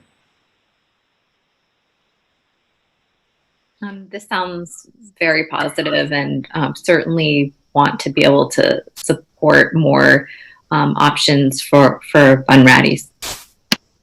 Absolutely. Thank you, Ann. And I appreciate your talking to Liz just to make sure that. Yeah. I think the good neighbor piece is very important here, and I think Absolutely. we learned our lesson. Yeah. We learned it twice. We have. Any other board questions or comments? No. Carlo, can I ask you to read the motion? Okay. Move to approve the extension of Bunratty Tavern's liquor license to the outdoor dining area, subject to the following conditions. A, recommendation of an outdoor dining plan by the expedited approval team. B, approval of such plan by the town manager. And C, subject to legislation or clarification that the 2-week notice for a public hearing is waived for this purpose. Is there a second? Second. Thank you, Karen. Any further discussion, questions? Just a quick question. I know the EAT protocol does have fire department and other things must sign off also, correct? Mm-hmm. And Board of Health? Great. Okay, I'm comfortable. Any other questions before we vote? No. Okay, Carlo. Yes. Karen? Yes. Ann? Yes. Vanessa? Yes. And Mark, yes. We're 5-0. Congratulations and thank you very much. So can I ask a quick question? Will I get notified when this has been passed by the fire department and the health department and stuff? Yeah, when the EAT process is done, we'll certainly let you know. Okay, excellent. Thank you so much. Congratulations. Thank you. Thanks, Harry. Thank Good you. luck. Awesome. Congrats. Bye-bye. Thanks a lot, everybody. Thank you. Okay, approval of minutes. I'm hoping that this is a very simple task. We have 1, 2, 3, 4, 5, 6, 7, 8, 9. There are 10 sets of minutes. I am fine with them as they are written. Are there any things that need to be spoken about now on any of the 10? Mark, I just have a process question. Sorry, Vanessa, hang 1 second. Go ahead, Carl. I read all the minutes. I'm fine with all of them, but we're approving the 29th before the 27th. Is that That Just one's because missing. that's what got done. Yeah. okay? Bob went to the 29th and he did those up, and I haven't given you the 27th yet. Okay. But certainly we should come back to the 27th at the next possible opportunity to Oh get. yeah, they'll go on the next one. I figured 10 was enough for you to deal with in one night. We like challenges, obviously. I could give you more. Any? So I sent you 2 small changes, and that other than that, I accept them as written. Thank you. I got Karen's changes. Vanessa had a few things, and Anne had a few things, all very minor. Like punctuation or content, or in other words, do we need to see those changes? Are they material? I asked in 2 spots, we were talking about gas leaks. I just asked her to refer to them as the gas leak audit. Otherwise, there's no context for what we were talking about. That's all my. Does that work for everybody? Is everyone all right with that? I am. Yeah. Yeah, I sent, I think, edits to 5. I do feel like it's probably good for the board members to see it, particularly given some of the open meeting law complaints we've received around, and one of which mentioned form of minute approval, and concern over knowing what's in, what the contents of those changes are. And I actually think, having heard the spirit of that, I'm wondering if we should, there should be an opportunity for everyone to review. Not that I want to push this off to another date. Which dates? I agree with Ann. Which dates are impacted? I will tell you. I had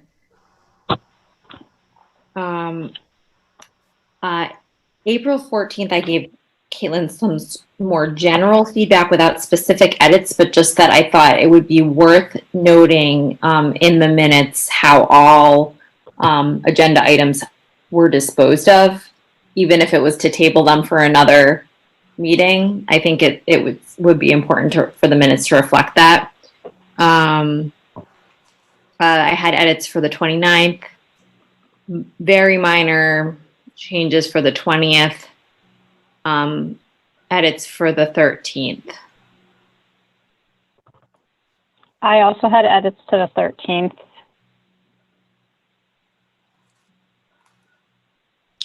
So if I'm hearing correctly, there are no suggestions at all on Jan 21, Feb 8, March 17, April 22, May 5, and May 29. Is that correct? I had some. I asked for the liaison assignments. Sorry, Vanessa, go ahead. I asked for the liaison assignments to be added to the minutes for the 429 meeting, so that if people reference them after the fact, that they're easily accessible. But So that was my only edit for 429. And did someone else have an edit for 429? Or was that it? No, mine was 529. All right. Would people accept as a friendly amendment adding the liaison assignments to the 429 meeting? Yes. Yes.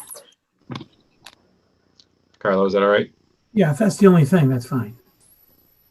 Okay. So let me just run through one more time. I'm hearing that Jan 21, these are the ones that I think have no comments at all. Jan 21, Feb 8, March 17, April 22, April 29 that we've just agreed to, May 5th, May 29th.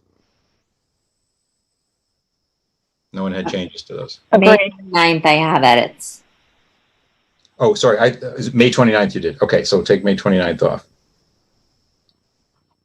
I had some very minor edits to May 20th that I might be able to just read those aloud, and those could possibly be approved tonight. Do you want to do that, or you want to just take the ones that there's no question on, and then the other ones let's publish with the corrections as suggested, put them into the next packet, and asking everyone, let's expedite, let's get this done. If we're in agreement, or if you have comments, you share them before the next meeting so that we can get this done. Is that kosher? I agree. The one we can approve these that are the oldest. The end of April and May are, we have a little bit more time. Okay, so Carla, can you make a motion, I guess, specific to the minutes of Jan 21, Feb 8, March 17, April 22, April 29, as amended, and that's it.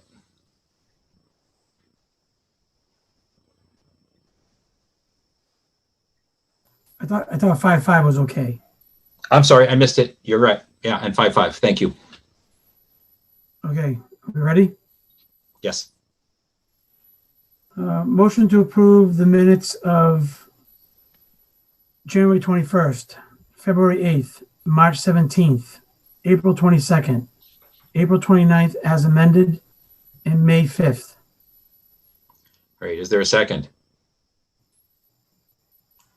Second. Can we add 20 to that, please? Sorry, which one? May 20? We just don't have a year.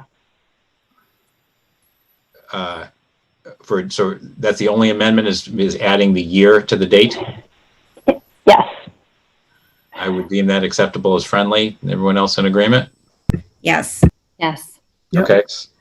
So just adding May 20th to that list of approved.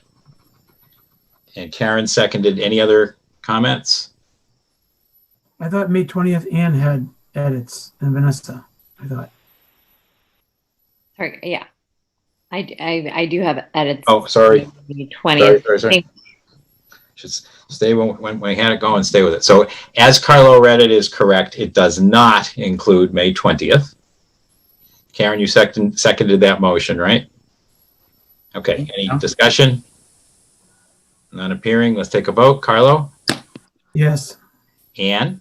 Yes. Karen? Yes. Vanessa? Yes. And Mark, yes. So we're good on all those. Caitlin, for April 14, May 13, May 20, May 29. Do you have all the comments from people? So Anne, Vanessa? Yes, if they were emailed to me, then I have them and they'll go in the next packet with the minutes. Great. Okay, please, that'd be great. And if you can, if it's possible to do the May 27th in that next packet also. Well, I'll give you the rest of them at the next one. I just didn't want to. We'll have like another 4 more. Deal. Let's go for it. I think that we want to work to be as timely as we can, given the constraints of the frequency of meetings and all the other things that are going on. But when we can catch up, we should. So that would be great. Let's do that for the next meeting. Okay. Next is open meeting law complaints.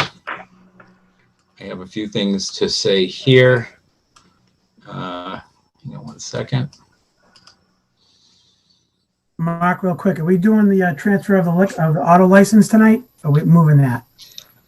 Do we have, there's no one in the waiting room, is there? No, there's no one coming for it, I don't believe. Okay. I think you're right, Carlo. I think that would be a good one to do. I don't think it'll take very much time. Do we want to just do that one right now? Let's do that, and then we'll come back to the open meeting law. Okay, so let's go to the Minot Street, all right, Minot Street Class 2 license transfer. So if I understand this one correctly, back in March, in one of the minutes that we just approved, was actually an approval of the license here. Do I understand correctly? This is a transfer, and what needed to then happen was to do the fingerprinting? Yeah, so someone bought the space that just recently was bought. Okay. They have all their proposals in there. It looks to be the same as what the last person was doing. So yeah, they had to go through the whole process again because it'll be under a new ownership name. So it has to go through all the channels again. Great. And the delay took place because fingerprinting wasn't possible to do for some period of time. It now has become possible to do again, and that's the reason why it's in front of us tonight. Correct. That's right, and in your packet was just this letter from Lieutenant Amendola saying that everything was good. Okay, any members have questions about this? Great, okay. Do you have a motion already there, Carlo? Yep.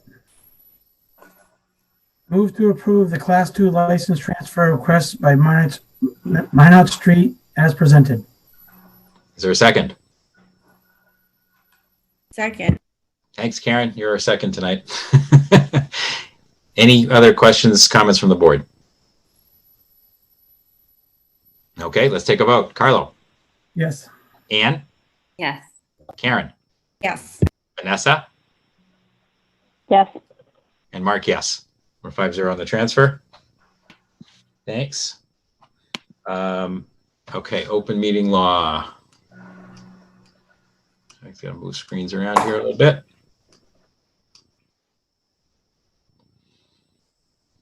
Okay. So the first complaint that we received was filed by Ms. Kendra Cooper on June 18th at 6:57 p.m., citing meetings dated February 11th, 2020 and May 13th, 2020. I apprised the board of this complaint on the next day, 6/19. I've since consulted with town council about the complaint. The open meeting law is very clear in requiring that complaints must be filed within 30 days of any alleged violation. The complaint from 6/18 fails to satisfy this requirement. As such, we're not required to respond to the substance of the complaint. We do need to send a formal notification to Ms. Cooper and the Attorney General's office stating that her complaint was not filed within 30 days of the violation. A couple of thoughts here. One, the town clerk assures that all members of all town boards receive a copy of the open meeting law each year. In addition, the Attorney General's office provides guidance on the open meeting law, and in your packet, I believe, is a reference to the Attorney General's website specific to that. So I'm just scrolling through my notes here. So given the timing of this, we're not required to reply, but we do need to send a formal notice back by July 9th. So that is in any event before our next meeting would take place. What I would suggest is that the board grant permission to town council to draft a response stating the above, that it did not meet the timely filing requirements, subject to approval by the chair. And that would be so that we don't have to have another meeting just to review this, and then send that along to the complainant in the Attorney General's office.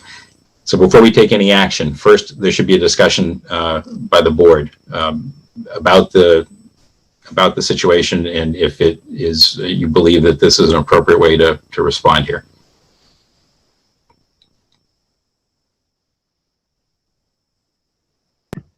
That seems like a fair formal response. I did want to address one of the concerns that the complainant raised about the May 13th meeting, or not the minutes that were from that meeting, but the minutes that were approved at that meeting. And it goes to something that I referenced earlier. There was concern that there were unknown edits made to minutes and approved at that meeting. The edits to the minutes that were approved in that meeting were included in the packet for that meeting. And there was a discussion that if Caitlin had any challenges in reconciling any of the edits that had been offered, she could reach out to me and Vanessa, but she didn't do that. So I'm assuming there was no challenge with reconciling any edits. The complainant and any member of the public should be able to see any and all edits that were made to the minutes approved during that meeting in the meeting packet from that date on May 13th.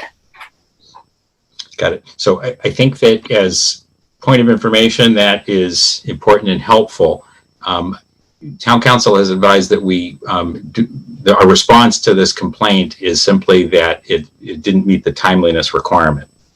Fair. I just thought it was worth sharing that point of information for both for the complainant and any members of the public who might be concerned, having seen the complaint, what was the content of the edits made, that they are all available in that packet from that date. Got it. Thank you. Thank you, Anne, for clarifying that. I was going to say the same. Okay, we have two. Karen and Carlo, any comments? No. Okay, so then I think we need a motion. And I actually have it. Carlo, would it be all right if I read this one? Oh, go right ahead. Thanks. So this would be the motion. Move that the select board direct town council to draft and send a response regarding the Kendra Cooper 6/18/20 OML complaint, subject to approval of the chair and before the deadline. Is there a second? Second. Thank you, Karen. Any other questions or comments? Okay, we'll take a vote then. Carlo? Yes. Karen? Yes. Anne? Yes. Vanessa? Yes. And Mark? Yes. Okay. Second, Okay. As chair of the select board, I received an open meeting law complaint filed by Mr. Kevin Leet on 6/23/20 regarding email sent on May 27th, 2020, and responses that went to the full board by Carlo. I apprised the board of this complaint on 6/24/2020. Carlo, I think you wanted to address this one first. Yeah, I wanted to obviously apologize. It was inadvertently done, and it was glad to find out there's actually videos along with text about open meeting law and other guidance for being a better select board member. So I will take that under advisement and do that in the very near future. I've done some already, and I think that really covers it. It was an accident. Mark notified me pretty much almost immediately because he caught it.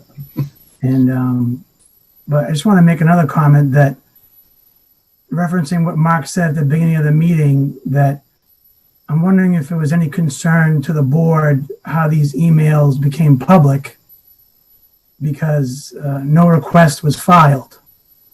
So I'm just a little concerned, as I'm hoping some of the board members are concerned, that this should have been done privately, in my opinion, because it was a mistake. It was malicious.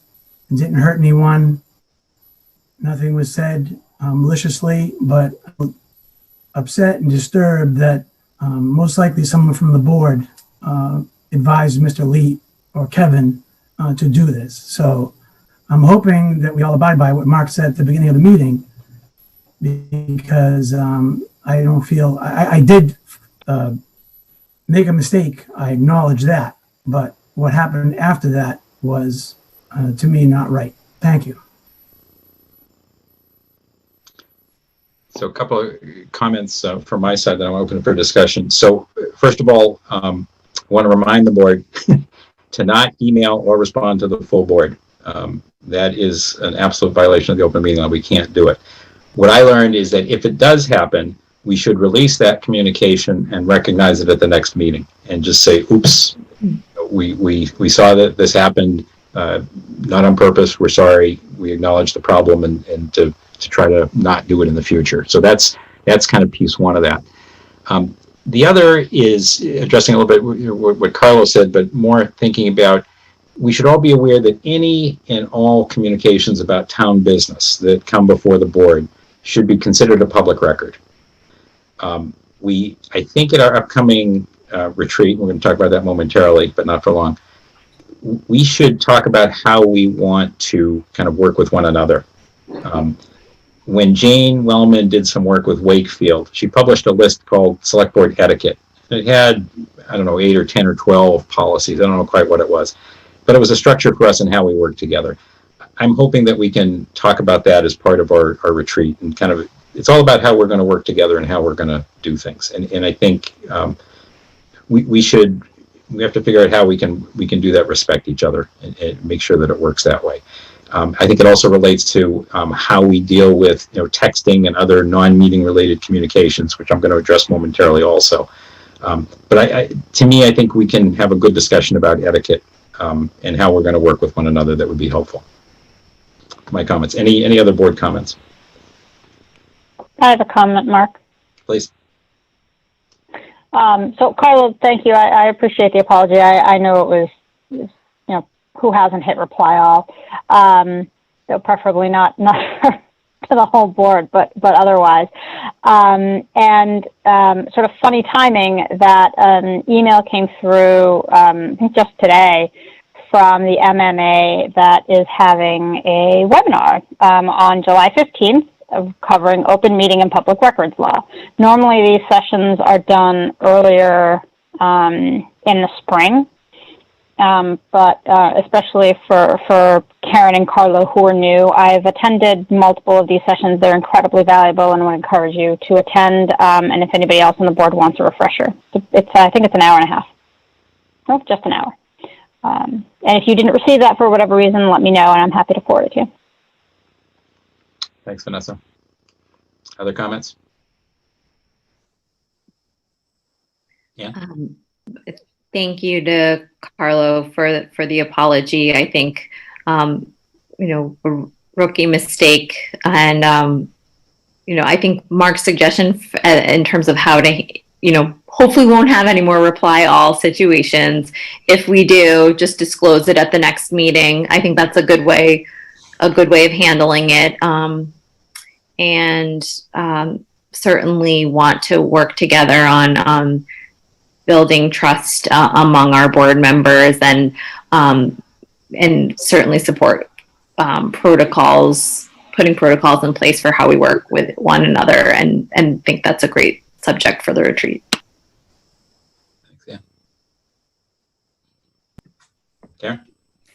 Thanks. Good to know that we will have a protocol in case this happens in the future, because in looking at the Attorney General's website, it reflects poorly on any public body when you go in and search to have OML complaints against a public body. So, but my understanding from the Attorney General's office is that having a policy and addressing it right away and being on top of it is looked upon much more favorably than having somebody find about out later, and then it looks like willful ignorance or whatever. But anyway, I'm sure, actually that's great. I've attended these before in all these years, but it's much more complicated now with the different forms of communication that we have. So thanks for the heads up on that webinar, Vanessa. I appreciate that. Any other comments?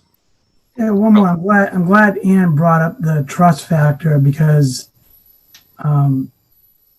Mark was the only one to kind of say, hey, and we're one of 5, and I'm new, Karen's new.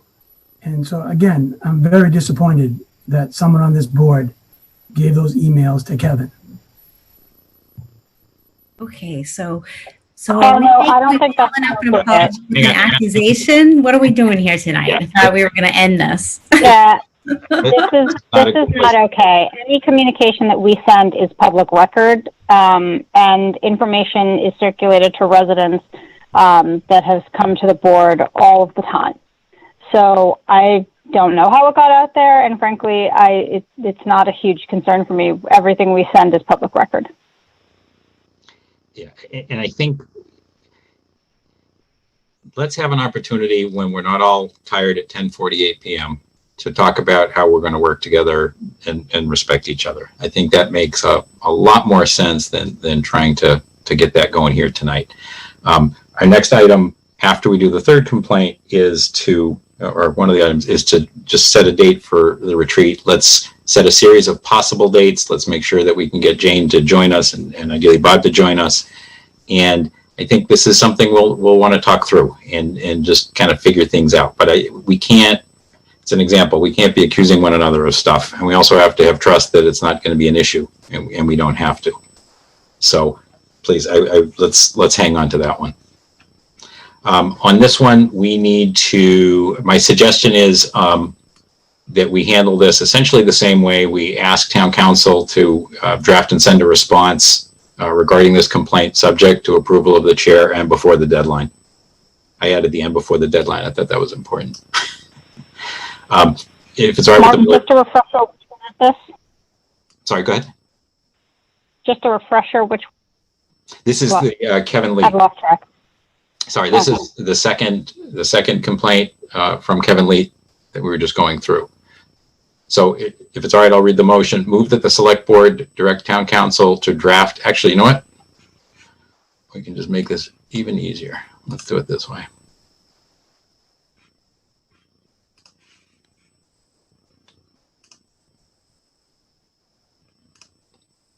Let's make it a little bit bigger on the screen. You guys all able to see the screen? Yep, Carla, so this is number 2. Can I ask you to read number 2?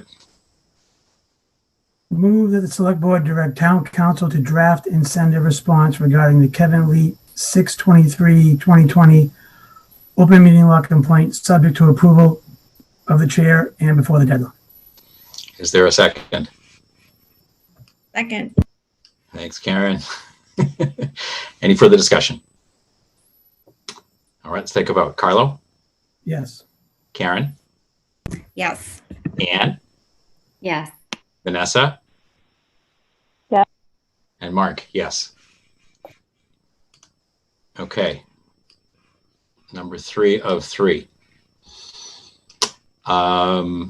Okay. I received an open meeting law complaint and shared it with the board on June 26, 2020, and also a follow-up note on June 27th, 2020, from Ms. Alicia Williams. I again consulted with town council for some clarification, and it is my understanding, based on that discussion, open meeting law only applies if the communication was among a quorum of the board and about town business. And to further clarify, it is not an open meeting law violation for a board member to send or receive a message or text during a board meeting to someone not on the board, even if that message pertains to a matter that is within the board's jurisdiction. If a board member sends or receives a message or a text that doesn't pertain to a matter within the board's jurisdiction, it does not become a public record merely because it was sent, received, or read during the select board meeting. Whether it is a public record depends in virtually all instances only on whether it pertains to a matter within the board's jurisdiction. Private emails and texts that do not pertain to a matter within the board's jurisdiction are not public records and do not become public records merely because they were sent, received, or read. So that said, the question here, Karen, I understand that there was communication with town council that I was not privy to. So one of the questions is, were the texts in question related to town business or amongst a quorum? No.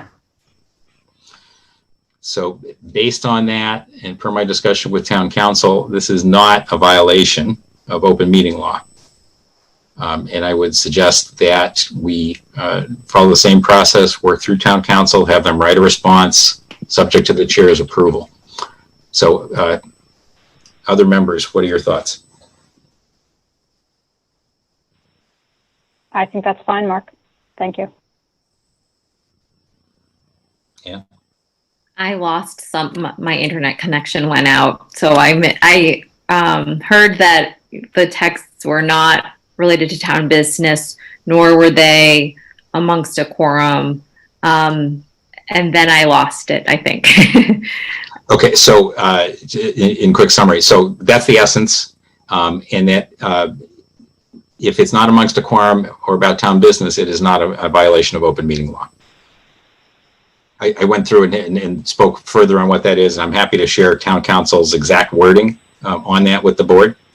But that's, the specific statement was, if a board member sends or receives a message or text that doesn't pertain to a matter within the board's jurisdiction, it does not become a public record merely because it was sent, received, or read during the board meeting. And whether it is a public record depends in virtually all instances only on whether it pertains to a matter within the board's jurisdiction. And very specifically, the open meeting law piece would be it only applies if the communication was among a quorum of the board and about town business. And I asked Karen, I don't know if you heard that, I asked Karen if that applied, and she said it did not. Mark? Karen. Quick question. In your conversations with town council, does board business ever sunset once we've made a decision, like whatever we voted on tonight? Is it still board business forever? I guess that's the question. So I would ask someone who knows to ask. I mean, I would imagine that if it can come back up to the board, if it may be addressed again, that would not be appropriate to discuss. But a decision that's part of the public record, I would imagine is available. Again, I don't know if you have more light on that, or if that's a Ray question. Was that question to me? Yeah, I'm just wondering if you had a thought on that, or if that's something that we should address to Ray to get more clarification. I think we should address it to Ray.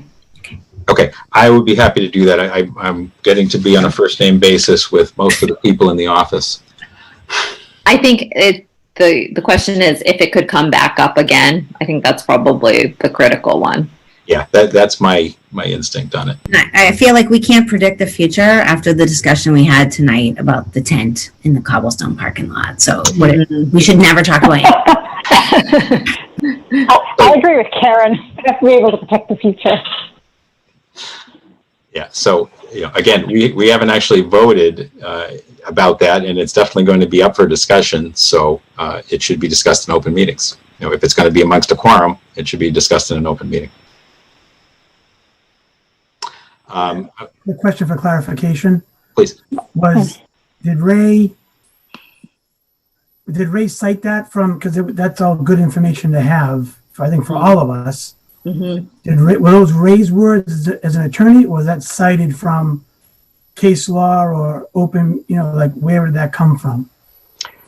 So it came from, not from a cited document. It was the opinion of multiple attorneys in the office, and stated clearly. They actually cover a lot of this in the open meeting law training. So it's pretty well established legal doctrine. Mark, could I ask you to forward that to the full board so that we all have it as reference? Yes, I will do that. In fact, I'm going to ask if Ray wants to kind of further expound on it even and share that with the full board. Any other comments? Great, thank you. Questions? Oh, you're welcome. No? Okay, let me post the third one.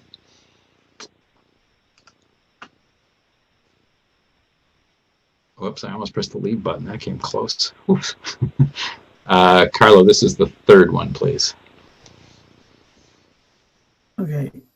Move that the select board direct town council to draft and send a response regarding the Alicia Williams 6/26/2020 open meeting law complaint, subject to approval of the chair and before the deadline. Is there a second? Second. Thanks, Karen. Any further discussion? Just one that I think you may have alluded to this already, Mark, but considering that a couple of the open meeting law complaints tonight related to the use of cell phones, I think it may be worth, and not to, we have a very full retreat, but I think it's worth a conversation at some point soon about that. So, yeah, general on communications. I think maybe both about etiquette, but also about communication and things. The reality is, first of all, we can't restrict what we're doing, and you can't block that there's an emergency call from home that something has to happen. That's not safe. I was going to say, if we were we to get into it, there are certain things, I need to be available in case of emergency. And now in this, and when we're in person, and then from a remote standpoint, tonight we've seen I've had some issues with the internet. Some nights I call in to our meeting using my cell phone. So not that there aren't legitimate questions and concerns out there about use of cell phones, but it's, I think, not going to be quite as simple as just banning cell phones, because it's not going to be quite that simple, but there may be some protocols we can put in place to address folks' concerns. And I think we should try to have that discussion at the retreat, which we are about to plan the date for, if we can make it, all these things fit, as we're finding that we have more things to put in than fit neatly into a vessel. Okay, so that's the three of those. The July meeting is the next on the agenda, and the RMLD participation. There's already a suggested agenda that's in your packet for the next not the next meeting, but for the July 21st, 20th. Sorry, I got to check my date too. Let me stop sharing this. Yeah, it is the 21st. Thank you for the 21st meeting. This agenda item tonight was just to see what do we want to ask RMLD to be prepared to talk about. So a couple things. One is, I know we've been having some discussions about green communities, and RMLD and town staff and many others have been very involved in that. I'd like for that to be one of the items that we talk through with them. The second item related to, I know that they are talking about siting of potential solar panels and locations, and I'd like to talk that through with them. I know they've gone through at different points the economics of that. I think that would be great. As long as I have the floor just for a second, I'd like to hear what's going on with electric vehicles and incentives and how the RMLD and the town might work together on something like that. Other thoughts on what we should have on the agenda? And again, the goal here is that we would invite them to join us for part of that meeting on the 21st of July. So it join the commissioners and Colleen and our board to have a discussion about these topics. Mark? Yes. So we're gonna talk amongst ourselves and present to them, or format? I was thinking it was a discussion. Those are the topics for discussion, and each of us can talk about here are our thoughts on each of these things. Karen has just reminded me, did we actually vote on that third open meeting law, how we were going to pursue it? Yes. We did. Okay, thank you. Wouldn't want to miss that. Okay, great. So yeah, so we really did. I don't remember. I don't remember actually, because I sidetracked us by asking saying, what should we do about phones? Right. I don't think we did. I seconded Oh, it. shoot, I missed We voted. I sidetracked us. So the motion was made and seconded, is that correct? And then we didn't vote? And then I started a discussion, and then I sidetracked us. So let us vote. Okay. Any comments before we vote? No. Okay, let's take the vote. Carlo? Yes. Anne? Yes. Karen? Yes. Vanessa? Yes. And Mark, yes. And thank you, Karen, for catching. Okay, any other topics for RMLD that we would, I guess what I would ask for is, if it's okay with the board, to maybe Karen is the liaison to RMLD, to send them a note saying, hey, would like to have you join us for a joint meeting on that date to discuss these topics, and ask them to do the same. If they have topics they'd like to discuss, to share them with us.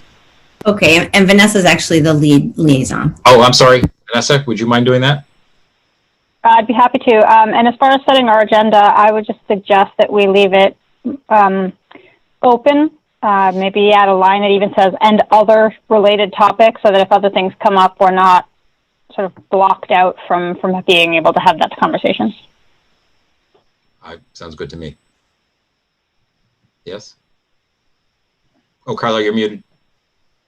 I guess for Vanessa, I don't know if this is a question that they would provide anyway, but maybe usage would be nice, how the usage has been since they last told us. Yeah, that's a great question. I'll ask. And actually, they just released a report, so they don't even have to reinvent the wheel. They just bring it, present it. Great. I mean, I think that the idea of this was to allow us to work much more closely with them. There are a number of things that we should be, we have very similar interests on. It'd be good to get together and talk on a more regular basis. And we haven't really done a joint meeting since probably a financial forum that I can remember really ever. But I thought it would be good. And a number of us have attended their meetings as liaisons for a number of years between the Finance Committee and the Select Board. And I thought it would be a good opportunity. So anything? You have a sustainability plan now. So maybe not on July 21st, but that's probably another area where we can rope them in and make sure they're aware of it. Cool. Okay. So good. Okay, and Vanessa, we'll put that in your hands to do it. The board is okay with Vanessa sending that note? Great. Okay, last item, July board retreat. So the 13th is now taken, so that's not available. I was going to suggest that week, between the 13th and the 16th, but I could do it sooner or later. I think it really needs to happen in July. I think it's really important that we do this and we sit down and have a chance to work together. As much as I'd love for it to be a physical get together, I don't think that's going to be practical. It will be a quorum. It is a public meeting, and we could very easily end up with more than 10 people. And I don't want to be trying to talk to each other through masks and kind of, not have it work. So my suggestion is that it's a virtual meeting again, but the sole agenda item is that this is what we focus on. How does that fit for other people's expectations? I think that's fine, Mark. I would request that we adjourn no later than 10 o'clock. So maybe 7 to 10 p.m. with a 10 o'clock hard stop. Yeah, I mean, I feel like after 10 o'clock, we all start to go downhill. So it's hard to ask people to be focused and creative at 10 o'clock at night. It seems completely reasonable to me. Zoom kicked me off again for a second, but I assume the question is before us is there should be a sole agenda item for the retreat, and you want to have it virtual from 7 to 10. And what is the sole agenda item? That it is a board discussion of how we will work together and priorities to be moderated by Jane Wellman, with Very Bob joining us in attendance. Very good. Mark? Oh. Has Jane been consulted on that week? Obviously, you consulted Jane. So no, so the thought was that we would come up with a number of dates that work for us, and then we'll see when those work. There were some conflicts on weekends, and so rather than try to do those, I thought that we'd start with weekdays to see if we can make that work. I'm pretty open. So if we're going to meet on the 13th, probably the 14th is not a good idea. Maybe 15. So let's do a bunch of dates, and I could do this with a doodle, but let's just quickly do it. The 15th. Oh, and sorry, Mark. I think I heard you say virtual, not in person. And Yes. what is because I was thinking it would be more conducive to meet in person, socially distant, just for purposes of, kind of trying to have a more authentic, trust building conversation. If we could do something socially distant with masks, more than 6 feet apart outside from 7 to 10 on a weeknight might not really be that great though. Is that why? Because of the evening piece? No, it really was a goal of, we may end up with more than 10 people. And to, as much as I think we want to be together physically, doing it behind a mask doesn't seem conducive to that discussion to me. That's just my suggestion. I'm open to hearing from others as well. But we there could be any number of people that attend. So it would require social distancing and masks and getting a facility set for us. And it started to feel more difficult than doing it this way. To me, I would only want to do it if we could do it outside, socially distant with masks. But I had thought it in terms of being conducive to a good conversation with our colleagues, and to feel like a little different too. Like when we met with Jane before, it did feel different than a usual select board meeting, and it was more relaxed. And I think it would be nice to be able to do something like that. But what other folks think? I remember you guys went off on your last retreat with the last board, and I didn't think the public was allowed. I thought it was just the board. No, the public was invited. It was an open meeting. No one chose to attend. Oh, okay. So, yeah, if it's a Zoom meeting, people are. I thought we set up chairs, and I thought a couple people stopped in briefly. Oh, did they? I was facing the other direction. No one came. So, Mark, it is late. I'd like to recommend that we pick a date that suits people, because I feel like that's going to be harder. And then if that ends up being a weekday at 7 o'clock, then outdoors is not going to be feasible.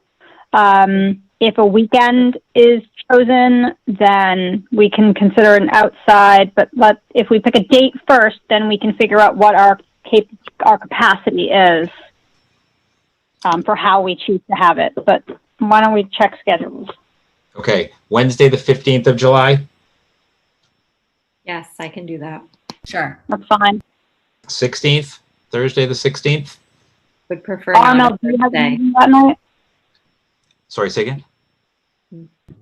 I'm not sure when RMLD's meeting. I think earlier in July is better. Okay, how about, earlier in July is next week. So, I mean, like, if the 15th works, we should just, well, so we have to see if Jane's available. So I would like to at least have 2 or 3 dates if we can. So I'm hearing the 16th is not good. We just missed RMLD, but that's an option. I prefer not a Thursday. Okay, how about Wednesday the 22nd? Everybody good with that? Yeah, that's fine. I guess so. I realize we're meeting on the 21st. We'll have a regular meeting on the 21st. Okay. And then Monday 27.